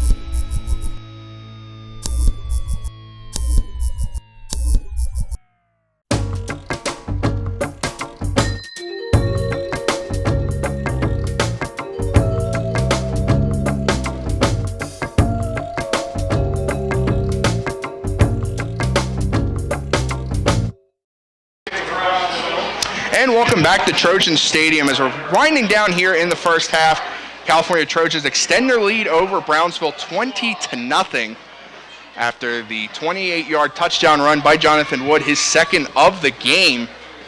And Anthony, it's been all Trojans here in the first half. Brownsville, they only have a little bit of time to try to get something happening before they have to kick the ball back to the Trojans to start the second half. And they've only had 1 first down so far this entire half. And Herman will take this kick about the 5-yard line, breaks a tackle, gets to the outside, breaks another tackle, still going. Great return there for Tyler Herman, gets to the 32-yard line. Brownsville's had a couple nice kick returns. That's about it. And a couple nice kick returns. They had a good first down. They only had 1, and it was a good one nonetheless, but they just can't really get any momentum going once they start moving down the field. It's like California answers back, and once they answer back, Brownsville runs into a wall per se. So now Brownsville have 1:50 left here in the first half. They're at their own 31-yard line. Their last drive started out as a disaster.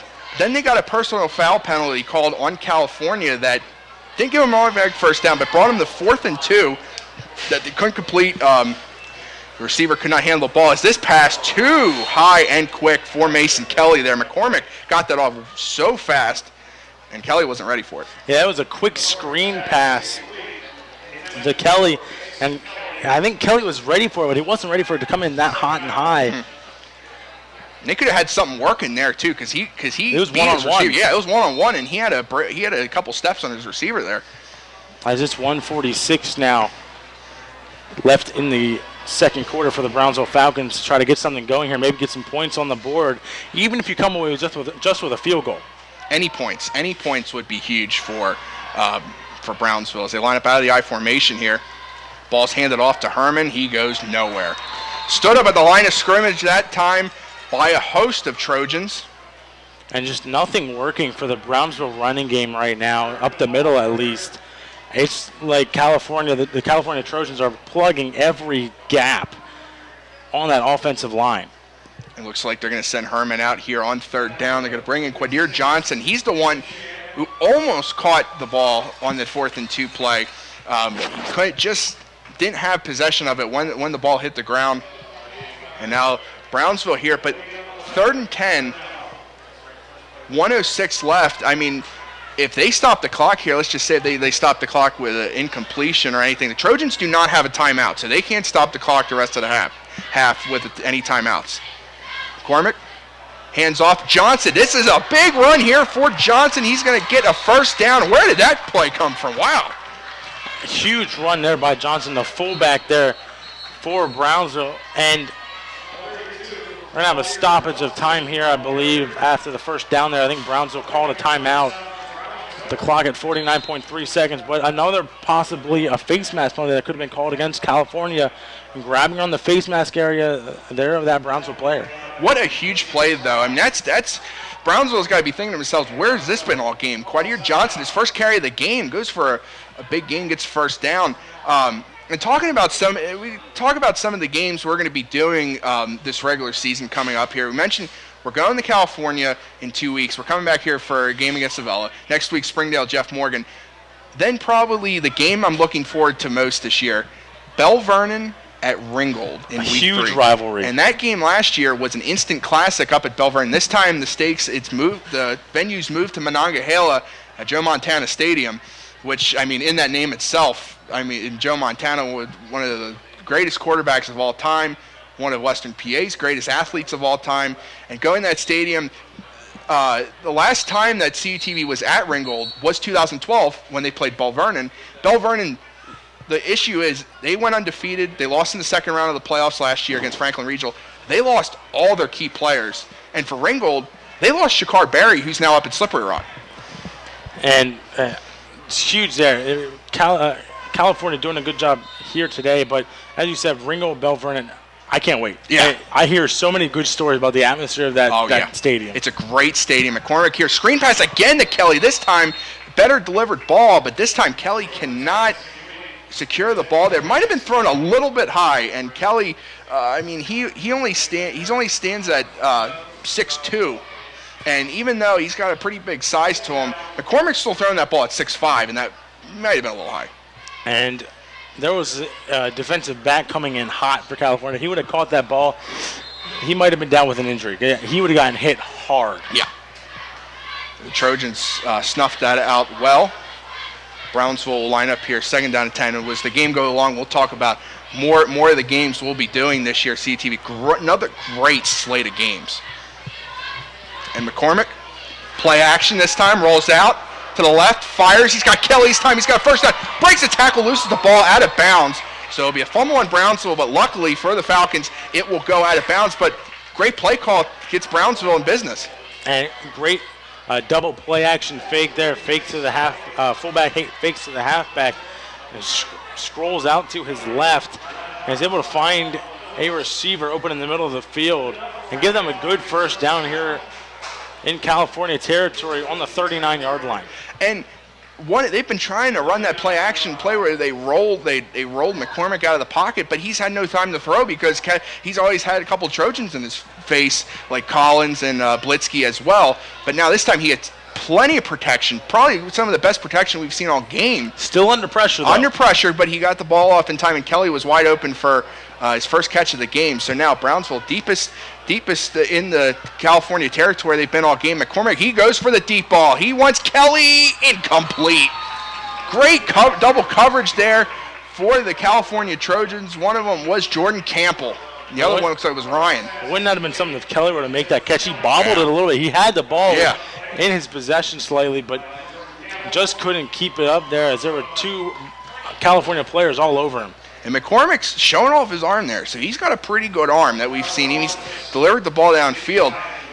But that time there, the coverage was just there for the Trojans. And Mason Kelly, too, for Brownsville, he's only a junior. Both of these teams have a lot of talent that's going to be here for another year or two.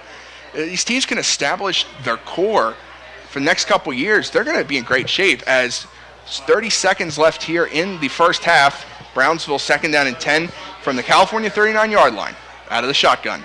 McCormick back to pass. He looks over the head of Tyler Herman. It'll be 3rd down. And just overthrowing it again there. And he was covered pretty well there, too. Good man coverage against the Brownsville wide receivers. It's now 3rd and 10. You got to expect it's 4-down territory here for Brownsville right now. Oh, well, definitely. And the fact that it's also 26 seconds left in the half, what are the Trojans going to do with that allotted amount of time left? I would just take a knee. You take a knee. You're up 20-0. You're getting the ball back. But, hey, they did get an 81-yard touchdown pass on one play. So they get that success again. But Brownsville now faced with a 3rd down and 10. 10 seconds on the play clock here for Brownsville. Already had a delay of game penalty as one. And the thing is, McCormick can see the play clock as it's on 1 second, gets it off just in time, over the middle, almost completed there by Kelly. Great coverage again over the middle that time for the Trojans. 4th down. 4th down with 22 seconds on the clock. If you're Brownsville, what kind of play do you call? Do you call another pass play, or do you possibly run at the field and try to run out some of the clock? Well, Coach Jason House will take a timeout here to talk that over with his Brownsville squad here. That will be their final timeout of the first half. And we also have to have another announcement as well, if that our PCN high school game of the week that we do every year, we partner with PCN. It's always a great shoot. Last year was Washington Mount Pleasant. This year, we're going to the Rose Bowl of the Mon Valley, Greensburg Central Catholic and Charleroi. That is a non-conference game. Greensburg Central Catholic staying in single A with Clareton and Jeanette. Charleroi in the Century Conference as well. But Charleroi getting some statewide exposure. Good for them. And Greensburg Central Catholic as well. Good exposure for them as they're from 2 different areas in the state. The last time Greensburg Central Catholic was on PCN was when they were in the state final against Lancaster Catholic in AA in 2009. It's McCormick back to pass here, 4th down under pressure, and down he goes. Braden Petrucci on the sack for the Trojans, and there's a penalty flag down as well. It'll be interesting to see who this is on. Possibly against California. That is now 4 sacks for the Trojans.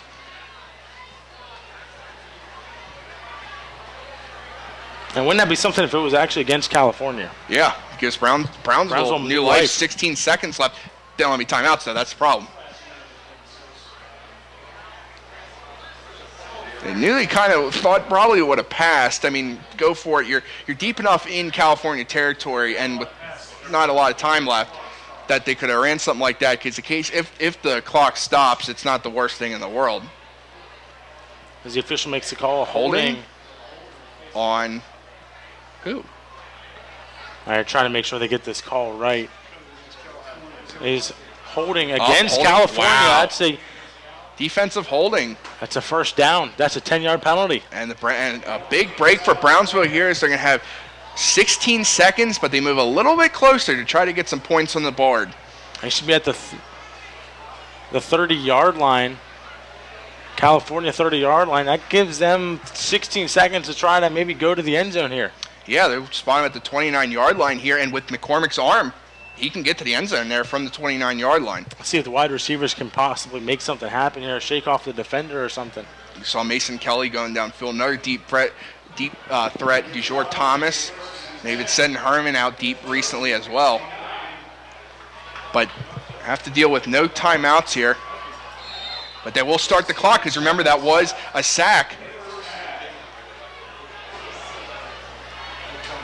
Or at least I thought they would.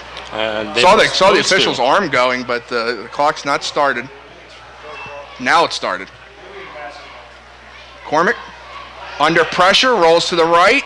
He's going to take it himself. Goes up the middle, taken down, but that might be the final play of the first half, and it will be. No timeouts for Brownsville to stop it. And we will go to the locker rooms here with the Trojans up by 20 over Brownsville. Anthony, your thoughts on the first half? Well, California was just a brick wall for most of the first half that Brownsville couldn't figure out. And then once they could, it was too late. Yeah. They really couldn't get down the field. Some early penalties plagued Brownsville early in this contest. And California's running game and passing game with that 81-yard touchdown pass really sets the tone here going into halftime with California getting the ball back to start the second half. They're up 20-0. And Jonathan Wood with 2 touchdowns as well. But we will take a short break. Stay tuned for the second half here on CUTV. California leading Brownsville 20-0 here in Week 0.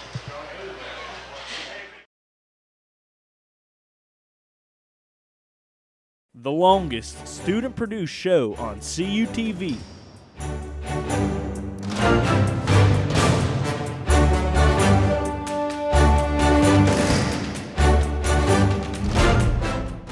Is back with highlights and analysis, scores and standings, and more. Every Tuesday, Wednesday, Thursday, and Friday. Say preset 1 for Cal U's best music. More music in the car, more music in the door, more music everywhere. This is 91.9 WCAL Power 92. The home of the Vulcan Nation, playing Cal U's best music. 91.9 WCAL. WCAL Power 92.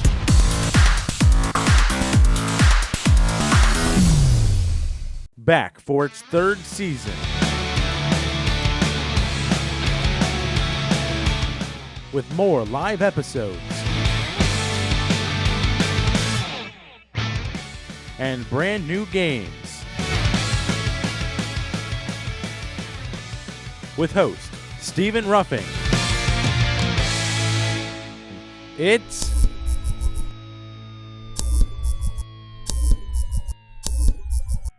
The Multimedia Access Center is an open lab where California University students can work on an assignment, attend a workshop, print a document for class, or take advantage of a variety of services such as large format printing, web development, and graphic design. Located in the renovated Natali Student Center across from the student bookstore, the Mac Lab is also your home for OrgSync support and services. For hours of operation or for more information, stop by the Mac Lab, visit our website, like us on Facebook, or follow us on Twitter.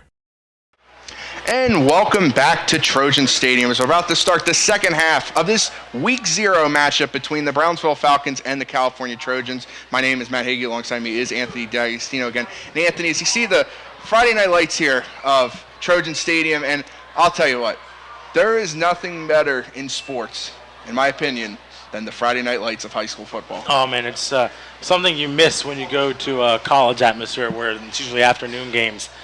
I always loved being under the lights for football, whether I was in the band or playing football in junior high.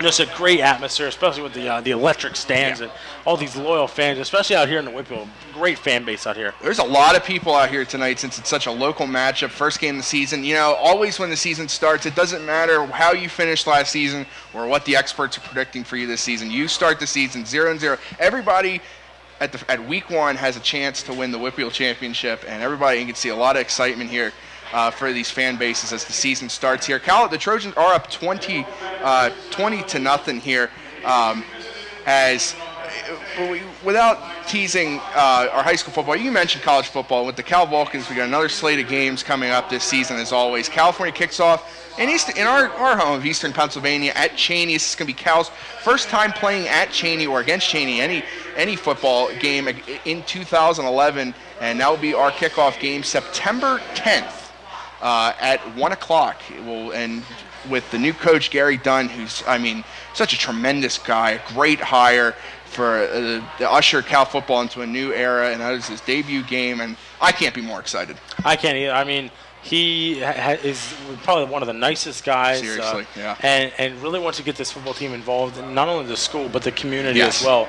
That's and a big thing. he talked to the marching band this year. How cool is that? First time ever that we know of. And he had the football team there at California's night practice today. Not today, a few days Tuesday, ago. yeah.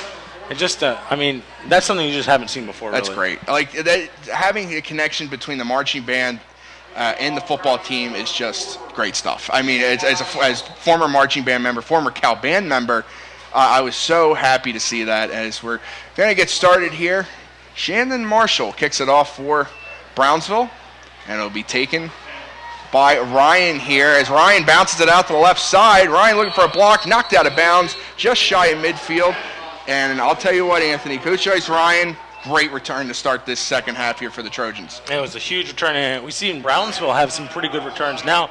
California getting some returns here, as that's the first time they've been kicked off too. Yeah. It's the first time we had to call Shandon Marshall's name because we didn't know who was going to be doing the kicking for Brownsville. But California up 20-0 here. They've dominated offensively, but Brownsville's had a lot of fundamental issues. It's the week zero. It's an unfamiliar territory for these teams. Earliest these teams have started. Normally they still have a second scrimmage, but they chose Brownsville and Cal, two of the teams that chose of having a week zero game instead of a scrimmage. And the other thing with Brownsville is Brownsville's been getting beat in the trenches badly. That they have, and the offensive line has been really taking a beating by the California defense. Now California has a chance to show what they can do on offense here. And Austin Grillo will go back to pass here. Under pressure, scrambles to the far side of the field, looking for Taylor, and it is dropped. And Cass Taylor got things started with an 81-yard touchdown catch and run, and that got the Trojans a 6-0 lead. But for Brownsville here, just basically, your defense hasn't played bad. They've just been it's just been the offense has been setting them up, the Trojans, with great field position. Yeah, and just on that last play there, the quarterback under pressure got away there. The wide receiver had to come back for it, and his momentum, he got it right in his chest pad, which made it bounce off and out, incomplete there. But just, good heads-up play by the wide receiver to come back for that ball. Grillo will line up out of the shotgun here on 2nd down and 10. See Jonathan Wood as his sidecar. 2 touchdowns for Wood in the first half. And you'll give the ball to Wood this time. He takes it up the middle, breaks a tackle. Here goes Wood, 40 to the 33-yard line here. Helmet goes off one of the Brownsville players, but Jonathan Wood picking up right where he left off in the first half. But it looks like we're going to see an injured California Trojan in the backfield here. Yeah, that is number 66, Ben Martin, the 5'10 junior, the center actually for this California team, and maybe just cramping up here in the humidity out here. Yeah, and that's something you can come back from. That's one of the things we expected with these guys really battling out there. You can see the athletic trainer working on his calf and his hamstring there. So it's most likely a cramp, and you'll just have to go off the sideline, walk it off. But with that heat and humidity tonight, with the sweat coming out of these players, the muscles, they're gonna tense up out there. And they're working hard, especially those linemen. They're working hard, and they're creating these holes for this California Trojan run game to get going. Yeah, and Wood on that play, Jonathan Wood just breaking straight up the middle, and California's offensive line, like you talked about, just really opening up those holes on this, I guess you could say, smaller Brownsville defensive line. And California's offensive line just manhandling this Brownsville defensive line right now. And we saw that on those last couple drives there. Jonathan Wood, 2 touchdowns. Cass Taylor with the other one. The reason why Cal High doesn't have 21 points is because they tried a 2-point conversion on the first touchdown play, and it failed. But they're up 20-0 here. But Martin comes off the field. He looks to be okay, and the Trojans will have the ball with 11:34 left here in the third quarter. 1st and 10 at the Brownsville 33.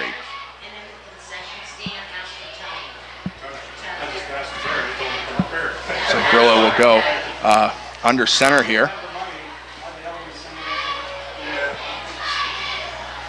And remember, we saw a lot of Jelani Stafford to start the game, but they really been going to the wood as Grillo is going to do an option. He's got to keep it himself. He's got a lane to the left side, cuts it back upfield to the 25-yard line here. Penalty flag, late penalty flag coming out here. But for the Trojans, that was a good-looking run by Grillo. It was a great run by Grillo, and it'd be interesting to see what happened with the penalty flag. It was really late.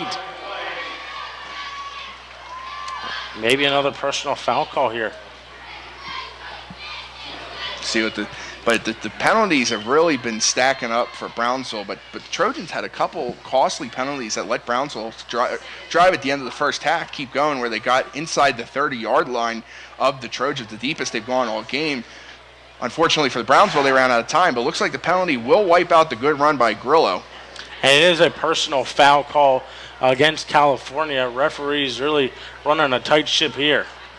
A lot of penalties so far, but like I said, you expect that as this point of the game, this point of the season being the week 0, and while we have a chance to, a couple games that are going on during this game, at halftime in the Battle of the Bridge, Charleroi up 23-13 over Monessen. That's pretty impressive considering Charleroi did not have a win last season.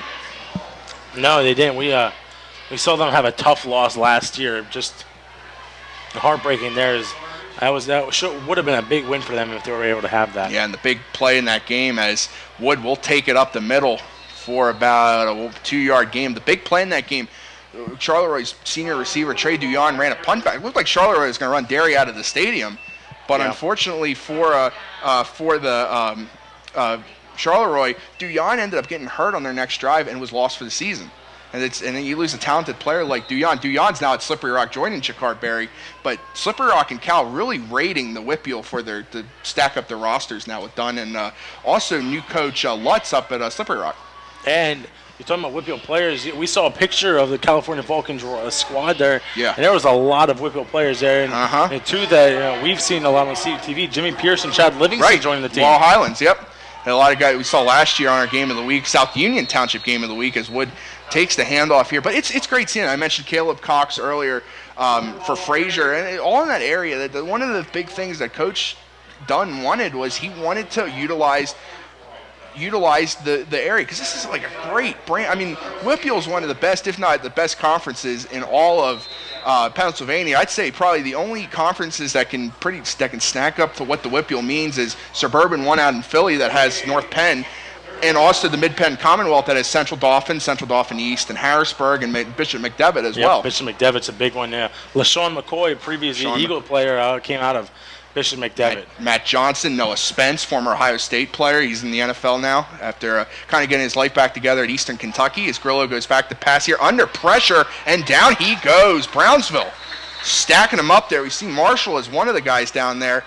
Believe they're going to credit the sack on number 56 there for Brownsville. You can credit to a lot of them. Yeah, that is true. About like 4 or 5 guys in there. is another one we saw there. But it's a great pressure there, and it brings up a 4th down for California. And finally, the defensive line for Brownsville running right through the offensive line for California. It's a 4th and 21 for California. 29, excuse me. Man, did Brownsville ever need that stop after California got that great return by Ryan, and then Wood had that great run, but the penalty, the personal foul penalty kind of killed California's drive as Mock gets this punt off. It's a decent punt. So it's to be taken by Herman here on the far side of the field. He's reverses field, cups at the middle, and gets tackled at about the 38-yard line there. So a decent looking run there by Herman. You can see that elusiveness there. As you saw, he was way on the left side of the far side of the field, and he cut it back up the middle and got a pretty decent gain out of that. Yeah, another good gain by the Brownsville special teams unit there as getting that punt return. And we'll see what they can do again here. It's still 20-0, the same score as it was going to halftime. And maybe Brownsville can march down the field here in the new half, talk about something in the locker room. And maybe they come out with a little momentum here if they can get these first downs. They can take what they had on that last drive. Because like I said, they just ran out of time on that last drive. They were driving for a possible score, but they just didn't have enough time. McCormick will take the ball under center here at their own 37-yard line. 8:13 left here. Herman, decent start there on the drive. Looks like he got about 3-4 yards on the run. Not a bad run there, as California's defense was playing the run there, Right. showing blitz. And luckily he got past the line of scrimmage there to get without a 3-yard pickup. We'll call it 3 there. But considering some of the runs Herman's had, that's a pretty good one. The longest run was that long first down run. It was about a 12-yard gain from Quadir Johnson, the fullback, that kept the drive going as the first half came down to a close. It's like Lucas Ham will line up behind McCormick in the backfield. Sends Marshall in motion. And it'll be a misdirection handoff to Ham. Plows his way forward, gets a couple yards. Yeah, 1 or 2 yards on the carry there, giving him a 3rd and about 4. So definitely a manageable spot here for Brownsville. But again, it comes down to whether or not they can pick up this first down. Yes, and it's a first down they need, 3rd and 5. But considering that it's only 7:08 left in the third quarter, they're running out of chances to make up a 20-point deficit. And this Brownsville team has not proven that they can have a quick strike offense where they can go boom, boom, boom. If we get a couple stops, we can really challenge for this game. They need to really conserve the time and make most quick, but it's be tough to do that. It's a quick screen pass to Kelly. That's not going to get him a first down. That's about 2 yards on that pass. Just 2 yards in the play. It's Kelly's second reception. They've been trying to have that screen pass out to Kelly, and that was the first time it was successful at about the 3 there. We'll see what it looks like. Brownsville will be punting. McCormick comes off the field looking very frustrated, and Brownsville will punt it away again, something we've been seeing a lot. It's 4th and 2 here, but watch out for the fake. Yeah, Possibly a fake. What do you have to lose here? You're down 20 points. There's only 6:17 left in the third quarter. Even it's not the fourth quarter yet, but you're running out of time. And you have a couple good athletes holding up there. It's Ham, but Ham will punt this. Good protection, great punt, and Ryan muffs it. Ryan picks it up. He's going to keep running. He's going to really back it up. Wow, he makes a man miss. Cuts it back up the middle. Look at Coach Ice Ryan. A little bit of excitement. He only ended up getting about 5 yards on that, but that was a pretty exciting 5 yards. It was an exciting 5 yards because he kind of messed up a little bit. He botched the punt and then started running backwards. He got up to about the 10-yard line. Almost was taken down, but he was able to cut it back and get 5 yards in from the 10-yard line. I couldn't see what Brownsville was doing there on the run, but while we have a chance, Anthony, let's talk about that Springdale Jeff Morgan game next week. We'll have coverage of that on CUTV, a full truck shoot, and really kind of the first game that we expected to do this season at Jeff Morgan. First time you and I are going to be going to Jeff Morgan, because we haven't done a game at Jeff Morgan in about 4 or 5 years. No, but we've covered Jeff Morgan a lot lately. Jeff Morgan Carmichael's and Jeff Morgan Cal last year. Jeff Morgan, Carmichael's in the black and blue bowl we did 2 years in a row. Wood gets tackled there by Mason Kelly, a good open field tackle. But Jeff Morgan's played Springdale the past 2 years, and they've not looked very good against some Springdale fellow single A team. I believe Springdale is still in single A, but they're just in the yes, they are. They're stayed in the Eastern Conference, the old Eastern Conference there with Clareton, Greensburg Central Catholic, Jeanette, Leechburg, Riverview. So they keep those local rivalries with Leechburg and Riverview. But Jeff Morgan tonight against Chartiers Houston so far down 34-0 at halftime. That's a surprising one there. It's better. I guess it's best to get that one out of the way as a non-conference game as you get prepped for Doesn't really single A count. schedule. Because Chartiers Houston Double A, they're going to be playing with Brownsville. As Grillo goes back to pass, and he's looking, and it is caught there by Petrucci. He's going to keep running. Petrucci with a lane in front of him. He's going to go all the way for the touchdown. Braden Petrucci and the Trojans really putting a stranglehold on this game. And that was at least an 80-yard touchdown pass again for California. And just a little bit of a mismatch in coverage there. And threw a pass, rolling to his right, and right down the middle of the field, and he was wide open for the catch. And I was looking, it looked like he was trying to go to Cass Taylor again, but he was Petrucci wide open. He got a convoy in front of him leading the end zone. So an 81-yard touchdown pass and a 76-yard touchdown pass now. So Austin Grillo, he's not completed a lot of passes tonight, but when he's had to, they've gone for a pretty long way. As this snap is fumbled, so Cal will not get the extra point there. So, Colin Phillips was having issues with the snap before. He dropped it before here, but we will go to commercial break here. California Trojans extending their lead over Brownsville 26-0 here with 4:55 in the third quarter. Stay tuned for more action here on CUTV.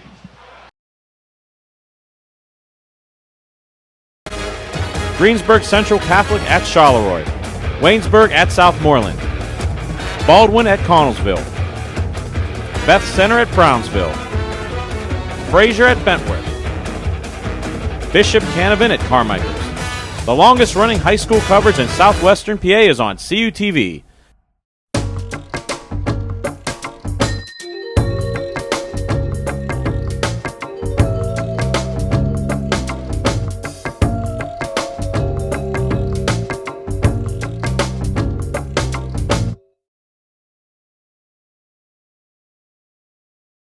That we plan to do and how next week everyone. CUTV's high school football game of the week. Springdale at Jeff Morgan.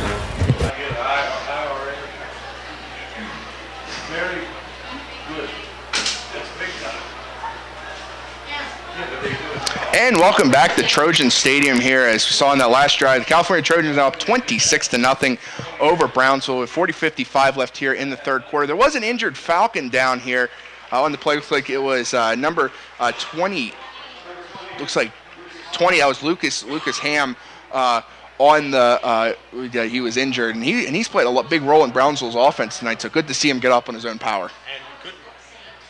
Good block there by the Brownsville special teams, their field goal blocking unit. It wouldn't have been something they were able to pick that up and take it back for two. Yeah, but Mock was smart to just fall on the ball because it really didn't have a lot of like speed rolling that. Like it didn't really have Brownsville a chance to pick it up and try to run. That would have been 2 points. That would have been. Maybe Brownsville's momentum they need. Yeah, I mean anything possible. Now it's becoming a big uphill battle for the Falcons, down 26-0. Austin Gurley with his second touchdown pass this one time, 76-yard to Braden Petrucci. And I'd really like to see his yards after catch, but Dustin Mock about to kick this away. Fifth time he's been doing this on this game, gets this one off. It's like, Ham will take it. Almost made a nice one-handed catch on the return there. Cuts it back. Gets to the 25. Still going. Out to the 32-yard line. That's the one thing Brownsville has been doing best in this game has been the nice kick returns. Even with the mishandle there, trying to go with a one-handed catch. Great return there. As we take a look at our social media, Matt, we're going to tease our social media. And first, we're going to tease our Twitter page because you see on the bottom of your screen there, we had a Twitter poll. We wondered who would you think would win the game, and people actually thought Brownsville would win 60% to 40%. Yeah, and you know what? I can believe that too because Brownsville's AA, Cal single A. Sometimes it makes a big difference in the way Brownsville finished last year, the way they played last year, and the Trojans didn't really have the season they wanted last year, so I think a high expectation for Brownsville, kind of uncertainty for the Trojans. I can see why people picked that as well. So McCormick lines up by the I formation here, gives it to Quadir Johnson, goes up for about a 2 or 3 yard gain. But if we're going to see, you can see all of our shoots this year on our YouTube page at CUTV Sports 1. You can see previous high school games you did, high school roundups, basically all of our coverage, all of our shoots in studio and out, you can see on our YouTube page anytime, anywhere, CUTV Sports 1. Especially a good tool for our parents that live out in eastern Pennsylvania. And we also have a new Twitter page to follow this year, is at GOTW30. Since it's our 30th season, looks like a Trojan player cramping up on the far side of the field. Can't see who that is. But what you can see, the cramps really taking a toll on some of these players here on this hot night. But I was mentioning before about this GOTW30 page. We want this season to be very involved with the fans. We want the fans to get involved with our games, and we also have prizes for them. So we made this page to really promote all our games to do this year, and I think it's a great tool. And GOTW30. Look that up on Twitter, follow it, and follow all of the action on Twitter on our CUTV_PA Twitter page where we talk about the games that are coming up that we're going to be doing as well. But Game of the Week 30, a huge anniversary for CUTV. Huge. 30 years. Since 1986 we've been doing high school football games. And the longest running broadcast of high school sports in Western Pennsylvania. And as we were talking about all going along in chronological order of all the games we're doing, we're going to go the week after our PCN shoot, September 30th. This will be a CUTV first. We've been doing this for 30 years, but we've never done one thing. It's one of the things we've never done. We've never gone to Southmoreland. And this year we will, as we will have them playing Waynesburg from Russ Grimm Field. So, Anthony, a new place for CUTV, a new place that the Truck's never been before, and a pretty good interstate conference matchup with Waynesburg. Southmoreland looking to break a playoff-less streak that dates back to 1979. Let's go back to action here. McCormick under pressure. He's going to go down before he can even turn around to look downfield, and that's been the story of the night for the Brownsville Falcons. 5 sacks for this Trojans defense. And he just really cannot handle the blitz from the California Trojans. Luckily, he's going to get stopped for forward progress, or he'd be back down at the 15-yard line. And it will be third down here for Brownsville. After they had a decent run with Johnson, that just got pushed all the way back. 3:42 left in the third quarter. But I mentioned about Southmoreland at Russ Grimm Field. Russ Grimm, Hall of Famer, played at Pitt, was part of the Hogs for the Washington Redskins offensive line that helped the Redskins win a couple Super Bowls and appear in a couple Super Bowls in the 80s. The stadium was destroyed. The stadium field was destroyed by flooding back in 2013. Southmoreland actually had to play all their games that season at Adamson Stadium at Cal U, and Southmoreland had a great start to the season last year. Looked like this could be where they stopped the streak of not making the playoffs, but it just went all downhill from there. This is a new season for Southmoreland. I think they have some reason to be excitement in a different conference. Different teams and as well. McCormick here on 3rd and 17, and he'll just hand this off up the middle. Not getting a lot of yards on the play there, bring up 4th down, so another 3 and out for the Brownsville offense. Looked like Herman on the carry there. And Brownsville's running game just not exactly what it was looking for today. Is California's defense really plugging up all those holes, and Brownsville's tried to pass before and it was overthrown, or there was a sack. So right now, California defense has all the answers for this Brownsville offense, and they could potentially be getting some good field position with Coach Ice Ryan back to punt here. And this punt is blocked. They're going to have really good field position and possibly more. Recovered by, looks like Colin Phillips there at the 2-yard line. Anthony, I was waiting for this to happen. And California's been sending the punt block the entire game, and they got 3 guys in front of the punter. Not exactly sure who it was that blocked the punt. I think it was Jordan Campbell, actually, number 4. So my mistake there, but great. Just Brownsville had so many instances where they were so close to having that punt blocked, and and unfortunately for the Falcons, it happened. And now the Trojans will set up at about their own 3-yard line. So they've some really in business to extend this lead. And I mean, just so many highlights for this California team. And what are we going to choose for high school roundup? Seriously. Our sports analysis show.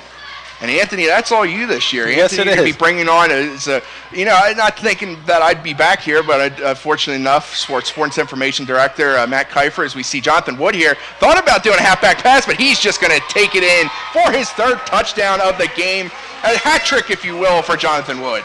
Jonathan Wood just going crazy right now, 32-0 for California, and it all comes off that punt block there. You knew it would happen at some point. Just unbelievable start by this California team, and right now they feel like they can do anything. Right, and they're showing a lot of weapons that's going to bode well for them this season. It'll be interesting to see how they stack up with their teams in the Tri-County South as well, if they're having an impressive performance like this against Brownsville. But Jonathan Wood with a very, as I like to say, dat dude performance. As the ball is spotted here, Mock gets the kick up. Kick's good. Snap was good, much better than the last time here. So the Trojans, with 2:33 left here in the third quarter, they are up 33-0 over Brownsville, looking to finish the Falcons off. Stay tuned for more action here on CUTV.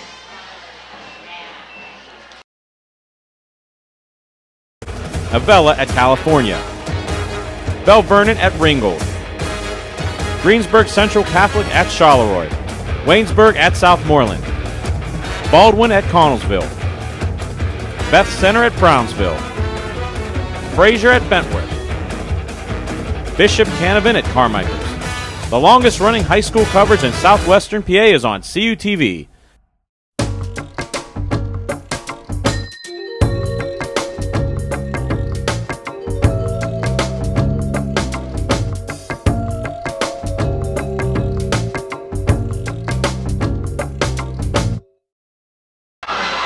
And welcome back to Trojans Stadium here, as there's 2:33 left here in the third quarter. The California Trojans extending their lead over Brownsville 33-0 after the blocked punt and an easy 3-yard touchdown for Jonathan Wood. But I'll tell you, Anthony, we didn't see Jonathan Wood last year, but we're seeing a lot of him tonight.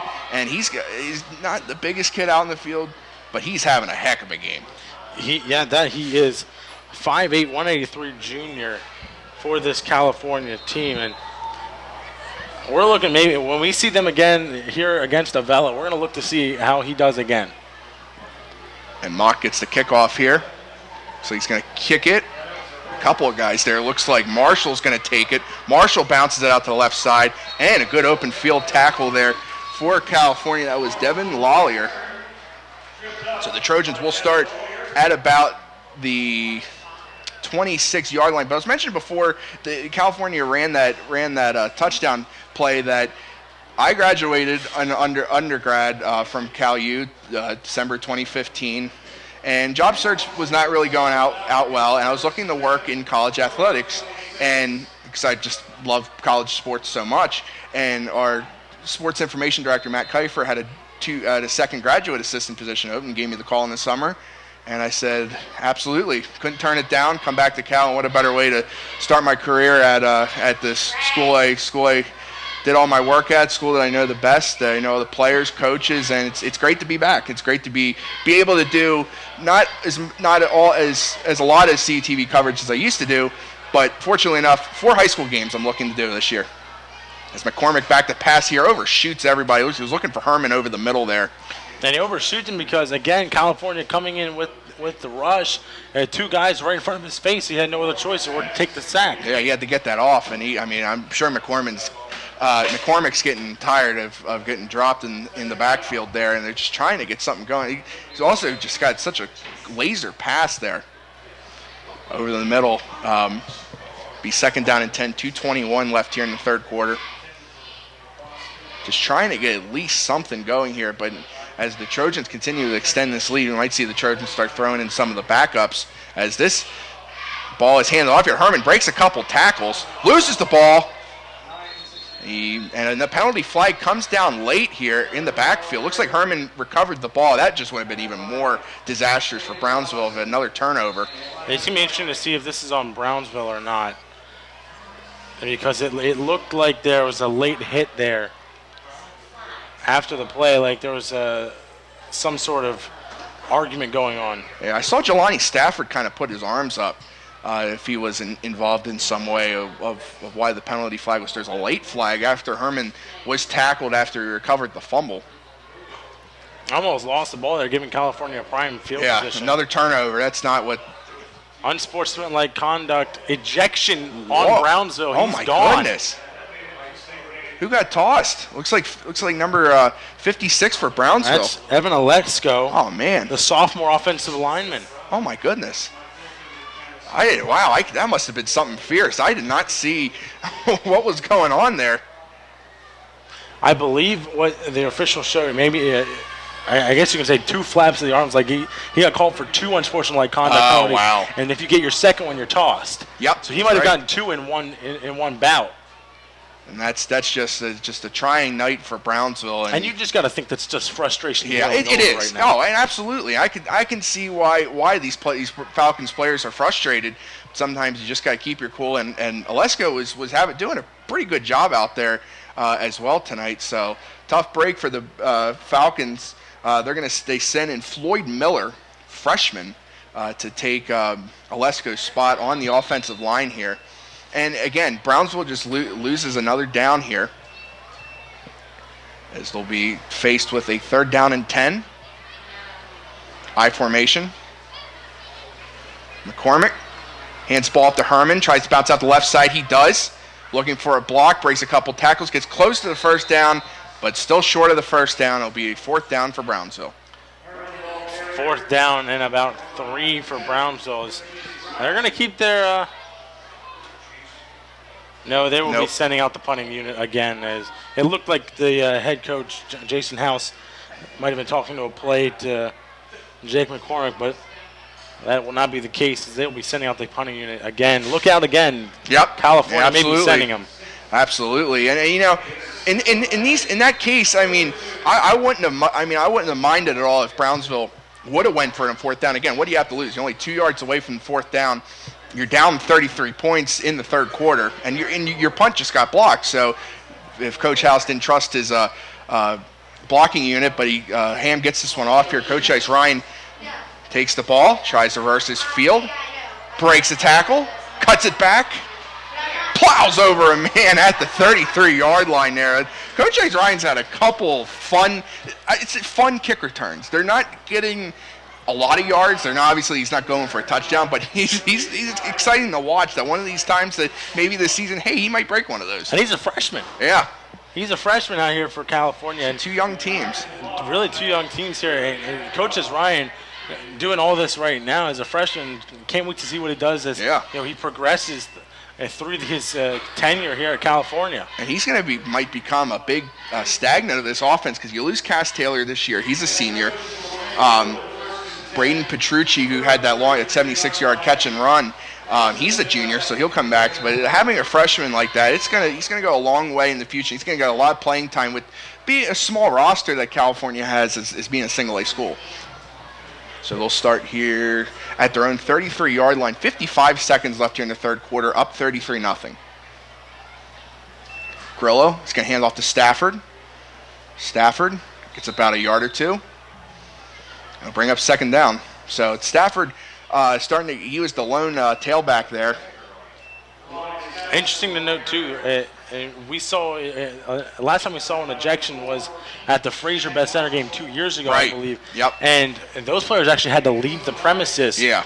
Right now, number 56, Evan Olesko, is actually able to be on the sideline, so he's able to watch the game. I mean, and that was a big thing with Best Center Fraser. That was an absolute brawl. I mean, here, again, we didn't see what happened, but I guess it's just like not really. I mean, he just has to sit out. I guess it's like, what's the point? But it'll be 2nd down and 8 here as looks like the Trojans, if under 10 seconds here, might run one more play before the 3rd quarter ends, and they will. Pitch toss here to Wood, juggles the toss, and he'll go up the field here to the 36-yard line. So that will end the 3rd quarter with the Trojans up 33-0. Anthony, as we go to the last quarter here tonight of week 0, a shoot that we didn't even think we were going to do until last week, until I spoke with our director, Gary Smith, and told him, I said, hey, there's a lot of week 0 games, especially one local here at California High School, and we have a new system for broadcasting games that we're debuting tonight, and what a better test to do it in a special week 0 edition of CUTV's High School Football Game of the Week. Yeah, and you can see there on your screen the crew we have here today, and a crew that we got to really thank today. The school year hasn't even technically started yet. Starts Monday. It starts on Monday, so thanks to everyone who was able to come out and be a part of this crew and help test out this new system that we have that will really set us apart from other schools. Yep, and with us announcing, also have Cheyenne White on camera, Ryan Kaufman on camera, also Brett Dice on camera. Brett Dice's first high school football game as part of the crew, and also Director Gary Smith running the show, running the graphics, and running basically everything else. So, and always does a great job, and it's really I really was looking forward to this when we got the confirmation to do this, because I'm a high school football junkie. I love seeing games every week, and the fact that I joined CUTV, it's going to be tough for the games that I'm not going to be able to see if I'm doing something with sports information with volleyball or soccer. And one of those games that I will be missing this year is the game after Waynesburg Southmoreland, Baldwin at Connellsville. And this is again, Baldwin a school that we normally don't see because they were in a different Quad A conference than Connellsville was. Now they're in 5A with Connellsville, and they'll be going head-to-head October 7th here on CUTV as we're going to see a screen pass here at Coach Ice. Ryan's got a first down and more. Inside Brownsville territory, spun out of bounds at about the 45-yard line there, so we're seeing a lot more Coach Ice Ryan. I like this Coach Ice Ryan kid. Yeah, me too. He's very quick, and he can catch that screen pass in traffic and be able to maneuver his way through the bodies there and get a huge first down game for the California Trojans. And this guy could become a superstar for this team. Really? Yes, definitely. He could be involved a lot more. We'll see how he does against Avella in 2 weeks. And as the game becomes, it's 33-0, 11:48 left. We just started the fourth quarter. The odds of Brownsville coming back are looking more unlikely in the second. So you might see some backups for the Trojans I mentioned before come in here. But Austin Grillo, starting quarterback, still in the game. Jonathan Wood, 3 touchdowns still in the game. And he might have another one right here, right up the middle, untouched. Number 4 for Jonathan Wood. Hold the phone. There's a penalty flag back here. We'll see who that's on. But Jonathan Wood might have just got his 4th touchdown of the night. We will see what this is on. But Jonathan Wood just kicked it into another gear to get past the defense on that one. There was no way he was going to be able to get touched on that one to get that touchdown there, but it may be coming back. We'll see. Now, I saw a block as he was running well behind Wood running. So if they do call a block in the back, that's tough because Wood was long gone. There's no need for a block. No, I'll tell you, after the first series, Jonathan Wood kicked it in the high gear, and he's not looked back since. What a performance. As we see the call there, it is a block in the back penalty on California, and that's a tough one. Yeah. A penalty that just didn't need to happen. No, it's going to be a spot foul, so Cal's still going to have good field position, but again, it takes away. Jonathan Wood could have been 4 touchdowns, and again, that could still happen. They still have a drive to keep going. He could run it. Who knows? He could run it back on this this next play here, but looks like they'll spot it at the Falcon 34-yard line here. And it'll be a first down. It should be a first down and 10 there for the California Trojans as the chain gang moves along. Looks like Coach Ice Ryan's going to line up. It's the second back behind Garillo. You wonder if they're going to run the same play. They might, just with a different tailback. I mean, you saw Ryan's got a lot of speed. Let's see. They're going to go to Ryan. He's got a block, cuts it to the left. Here goes Ryan. Tackled by Mason Kelly at the 20-yard line. They were close. A touchdown-saving tackle there by Mason Kelly, as that was a good fake to the fullback and then handed off to Coach S. Ryan, who was able to cut to the outside. And what a job there by Kelly to wrap him up by the ankles and trip him up. He would have been gone for a 6-point touchdown there. And a 14-yard gain there for Ryan on first down. Gets another first down for the Trojans. And, they missed a touchdown, but the way they've been running the ball tonight, they could possibly make up for that. As we're going to see Grillo line up out of the shotgun here. They're going to keep Ryan as his sidecar. Take the snap, trying to get a block, drags a couple Brownsville players for about a 1 or 2 yard gain. So that play kind of looked busted in the beginning. He was looking for a block there, but he still made something out of nothing. Yeah, he got about 2 yards on the carry. At least he wasn't tackled for a loss there. Right. And he kept his feet moving, which was good to see as well. You always want to keep your feet moving, even if you have some players on you. And with the Trojans continue to go here, Jeff made updating that Jeff Morgan game 34-8. Now Jeff Morgan got on the board, and it's kind of a similar score that's been going on tonight. So maybe Brownsville could try to bust another play forward. Another score update as well. Tri-County South, former Tri-County South matchup. Bentworth and West Green. Bentworth up 35-12 over West Green, and Bentworth had a heck of a season. Look for more. Here's Jonathan Wood. Looking for the end zone, just tackled short of the goal line. It's going to be first and goal for the Trojans. And Jonathan Wood just getting wrapped up by the ankles there. Not being able to get the extension into the end zone, but first and goal for the Trojans on the 4-yard line. And this Trojan team just has all the answers right now. Yeah, they really do. And they're just hammering Brown. I mean, they were hammering Brownsville a lot more on the defensive line, but now it's just carried over to the offensive line. I think Brownsville's tired. I think California's just grinding them out right here. Now it's going to be interesting to see with the Trojans at their Falcons 2-yard line here. Who are they going to go with? Looks like Woods. It's going to be Stafford and Wood in the I formation here. See if Wood does get indeed his 4th touchdown. You probably think that they probably do want to get him his 4th touchdown, considering one got caught off the board. This one's going to Stafford instead, and they'll get him his 1st touchdown of the game instead. What a call there. They had the option of either faking it to the fullback or going to the halfback. They go to the fullback, and what a run by Stafford. He just powers his way through the middle of the field, right through all the defenders, and he gets some momentum fast. Yeah, seriously. And he was already in the end zone basically before Brownsville could really get something. And with Stafford, that big frame he has, they could just plow over anybody. He's going to be tough to tackle any time here. So right now, 39-0 Trojans. See if they can get the 40 right here. The extra point. Good snap, good hold, kick up. Kick's perfect. California Trojans having fun in week 0. Up 40-0 over Brownsville. Stay tuned for the rest of the game here on CUTV.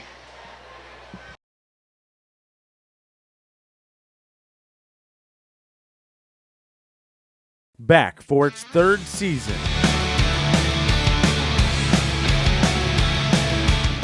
With more live episodes and brand new games. With host Stephen Ruffing. It's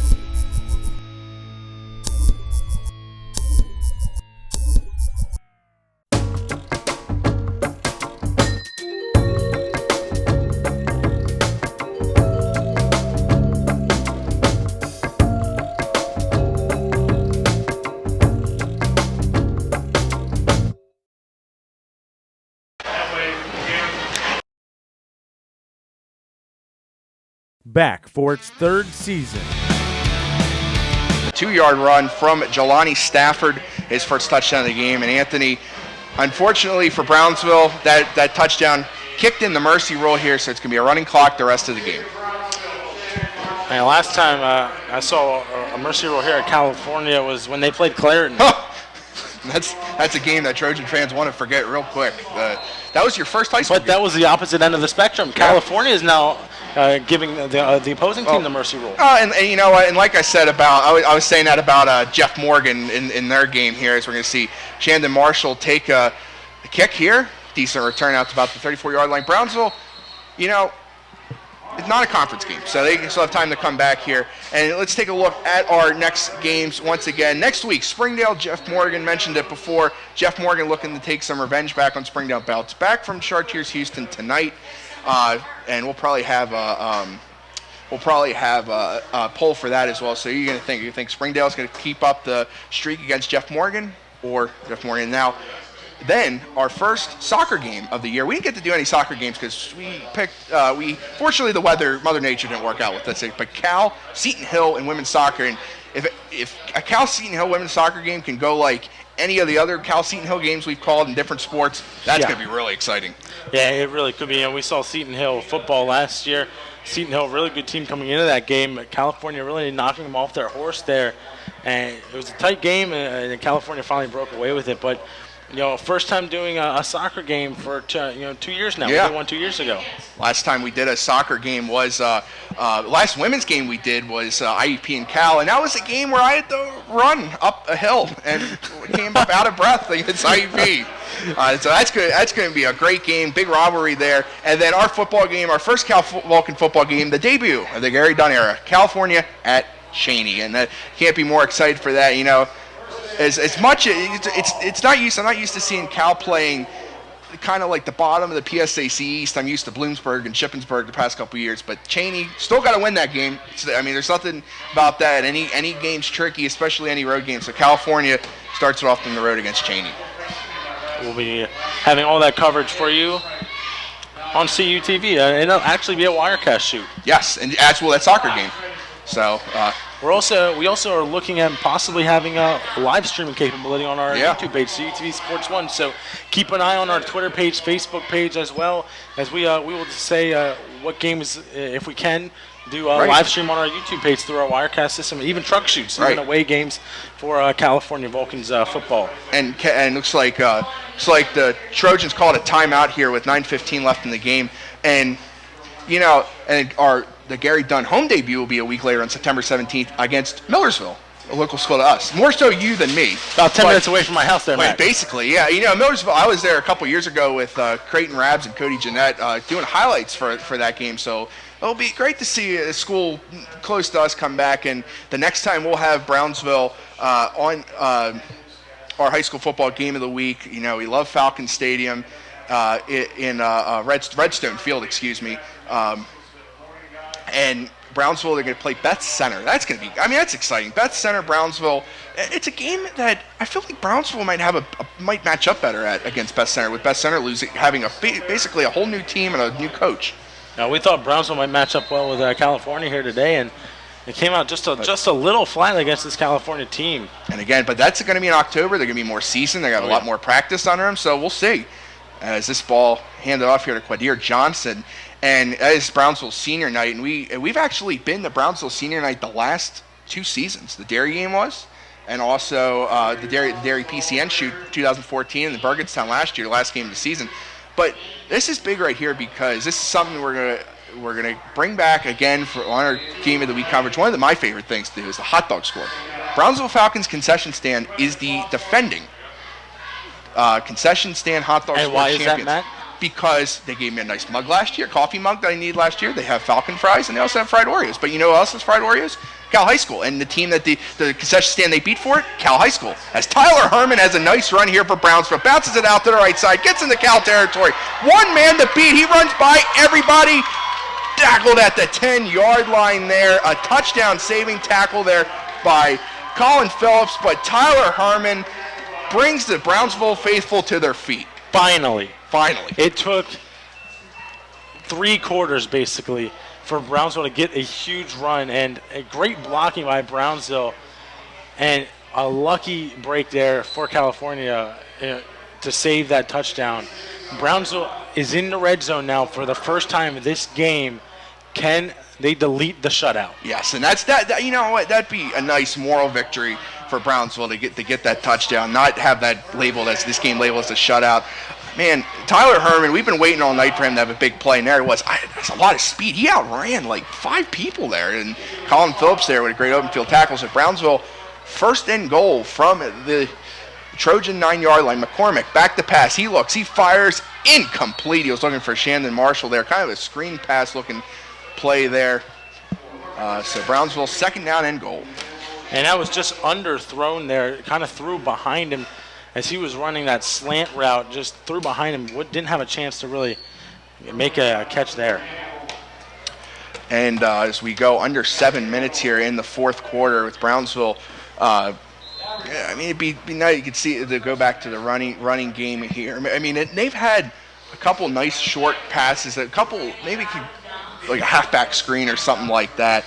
That play can work out a lot, especially if the Trojans bring the blitz like they've been doing for most of the game. That leaves the halfback screen wide open.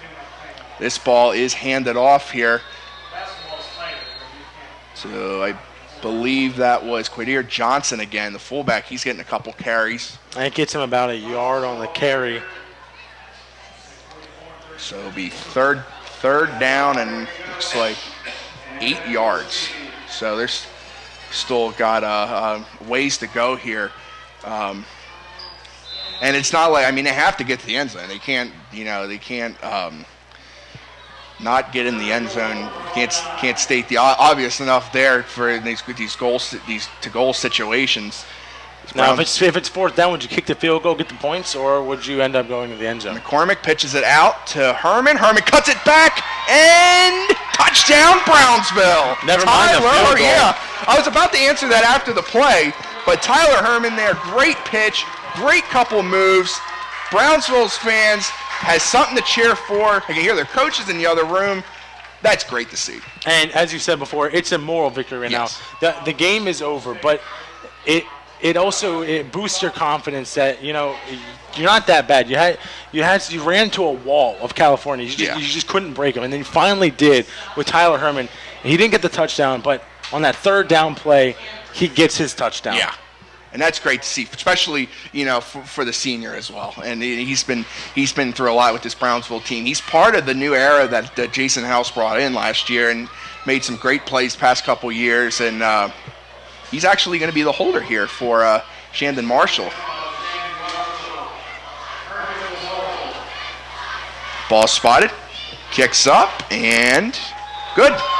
So Brownsville avoids the shutout with a 9-yard touchdown run from Tyler Herman after he broke it up big to set up Brownsville goal to go. We have 5:36 left here in this Week 0 matchup. Stay tuned for the rest of this game here on CUTV.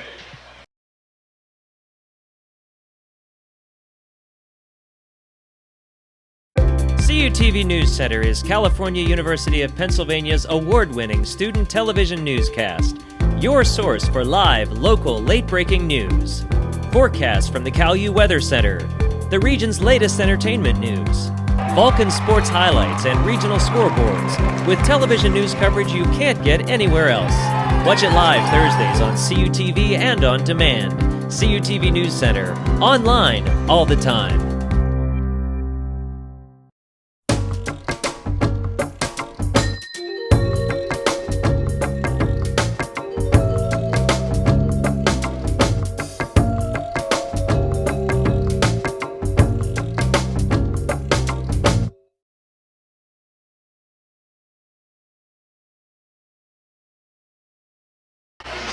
And welcome back to Trojan Stadium here in the fourth quarter. 40-7 California Trojans, but Anthony Brownsville gets their touchdown. Tyler Herman, the senior, and I think it definitely brought a smile to my face seeing the Brownsville fans on their feet cheering for their team.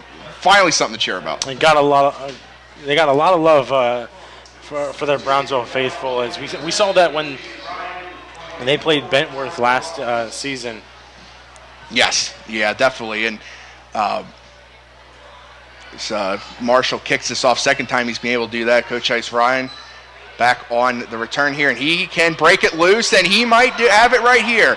Coach Ice Ryan runs out of bounds as he had Herman bearing down on him, and he sets the Trojans up in great field position. Coach Ice Ryan on that looked like he was jogging. Yeah. He didn't even look like he was in a full sprint. He was like he was gauging the field, jogging down the field a little bit. And he's like, I can't go anywhere. I'm just going to go out of bounds here. Yeah, it looked like as I was about to say, it's like that kid can break it right here, and he might, but Herman was bearing down on him, cut off his lane. I'm going to go out of bounds, They're up 40-7. Quick score update.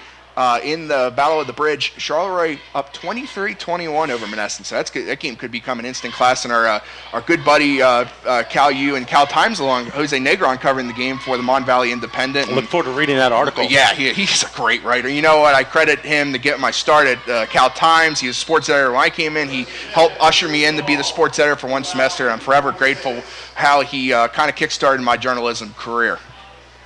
As California will look like the lineup in the I formation here. Getting some audibles there, looked like. 5:09 left here in the contest. Looks like handoff here. He's about to outside. That's Wood. Wood tackles. Actually, no, excuse me. That was number 20 for California. 20's not even on our roster. So that was a great run regardless, though. For California as they look to continue to add to their lead. And it is still Austin Grillo, the quarterback here for California. And they're still keeping a lot of their starters in here. Coach Dillo is under 4:39 left here in the game with California. I did not expect California to run the ball this well. This is just impressive. Well, interesting to note, Austin Grillo is the sophomore. Yeah. And there's a quarterback, Colin Phillips. It's actually a junior above him in class. Yeah, well, Austin Grillo had some time last year in that Jeff Morgan game when Casey Zijek wasn't out there, as this ball was handed off here to number 20 for the Trojans. As they send in some substitutions now. So they'll bring up a 2nd down and 7. We're about to go under 4 minutes here in the game. And, as we're winding down on the CUTV high school game of the week, as we've been talking about all the games, and now we're the second to last week of the season, the penultimate game of the week this season. Fraser at Bentworth, another site that CUTV hasn't been to in a while. Bentworth, and a Bentworth team that impressed everybody, making the playoffs, getting 7 wins last season. And they played Fraser at home last year, and they gave Fraser, other than Clareton beating them in the playoffs, they gave them a great battle. This ball fumbled here. That'll be Brownsville football. And California, looks like that could be their second turnover of the game, and it will be. So Brownsville getting the stop here on the Trojans, preventing them from getting more points than they already do. And Brownsville will take over here with 3:31 left. But as mentioned before, Fraser only beat Bentworth 7-3 last season. And Bentworth really put a scare in that Fraser team that made it all the way to the single A semifinals until they ran into Clareton. And unfortunately, the past couple of years, when you run into Clareton, especially in the Whippeal, that's not going to end well. But Fraser kind of gave the Tri-County South respect on that run. They knocked out Southside Beaver in a big comeback playoff win, instant classic. The game that they really impressed everybody on was coming back against Shenango in the second round. I mean, not only finally getting the monkey off the back for Tri-County South, winning a playoff game for the first time in a couple years. Then they get to the district semifinals. So we'll see how Fraser can do. Bentworth, one-hit wonder? Or could this be a continuation of a nice run here for Bentworth? As this snap is fumbled, Brownsville put in a new quarterback, Ray Brumley. He's a freshman, but he will fall on it here. A big break for Brownsville. And obviously a new center as well, because the center was ejected from the contest, I believe, last time. And so just a mishandle there on the snap. Didn't get in those hands right.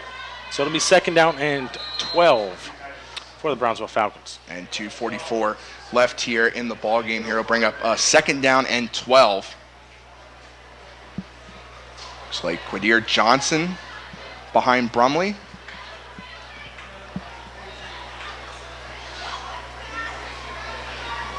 And oh wow, he couldn't even get the handoff off. He'll get knocked in the backfield. But that just shows you that's basically this game in a nutshell. Again, California. I mean, it looked like he bobbled the snap again a little bit. He had it, but when you bobble the snap, especially if it's the center's fault, the center can't get up and block for you. Yeah. So then you're kind of out of luck there if you're the quarterback. He's lucky that wasn't a fumble, but that quick hesitation on the snap there costed him because Trojans are already in the backfield here. That brings up a 3rd and 14 with 1:40 left. 3rd and 14. A couple more plays for Brownsville to run before this game concludes. Brumley a 3rd down and 14. Pitch toss, Johnson cuts it to the right, back up the middle, and gets dropped at about the 30-yard line here. It will be 4th down. Now with the clock winding down, would not be surprised if Coach House just leaves Brumley on the field here. We have an injured player. That's the running back. And he did take a big hit. He did take a big hit. He takes his helmet off. He is in some pain. It looked like it was actually number 3, Monty Marsh for Brownsville that was actually running the ball in that one. So hopefully he's okay there because that was a big hit. So we just hope he's okay. If it's just a cramp or something else, don't want to have injuries, especially in week 0. You know, that's one of the things. There's the PIAA. There's been that question. Some people want the second scrimmage to be removed altogether. They want to play less games. They think 16 is too much to play for state title. That discussion's removed for another time. But yes. I mean, it's something that people can debate about, like a lot of people debated about with all these classification changes and division changes and stuff. That I was not a fan of the 6A, the classification change, but it looks like Marsh will be coming off on his own power. Actually, that was Quadir Johnson. That got banged up, but look, great to see him running off his own power. He had that nice run. He actually gave Brownsville one of their first downs of the game.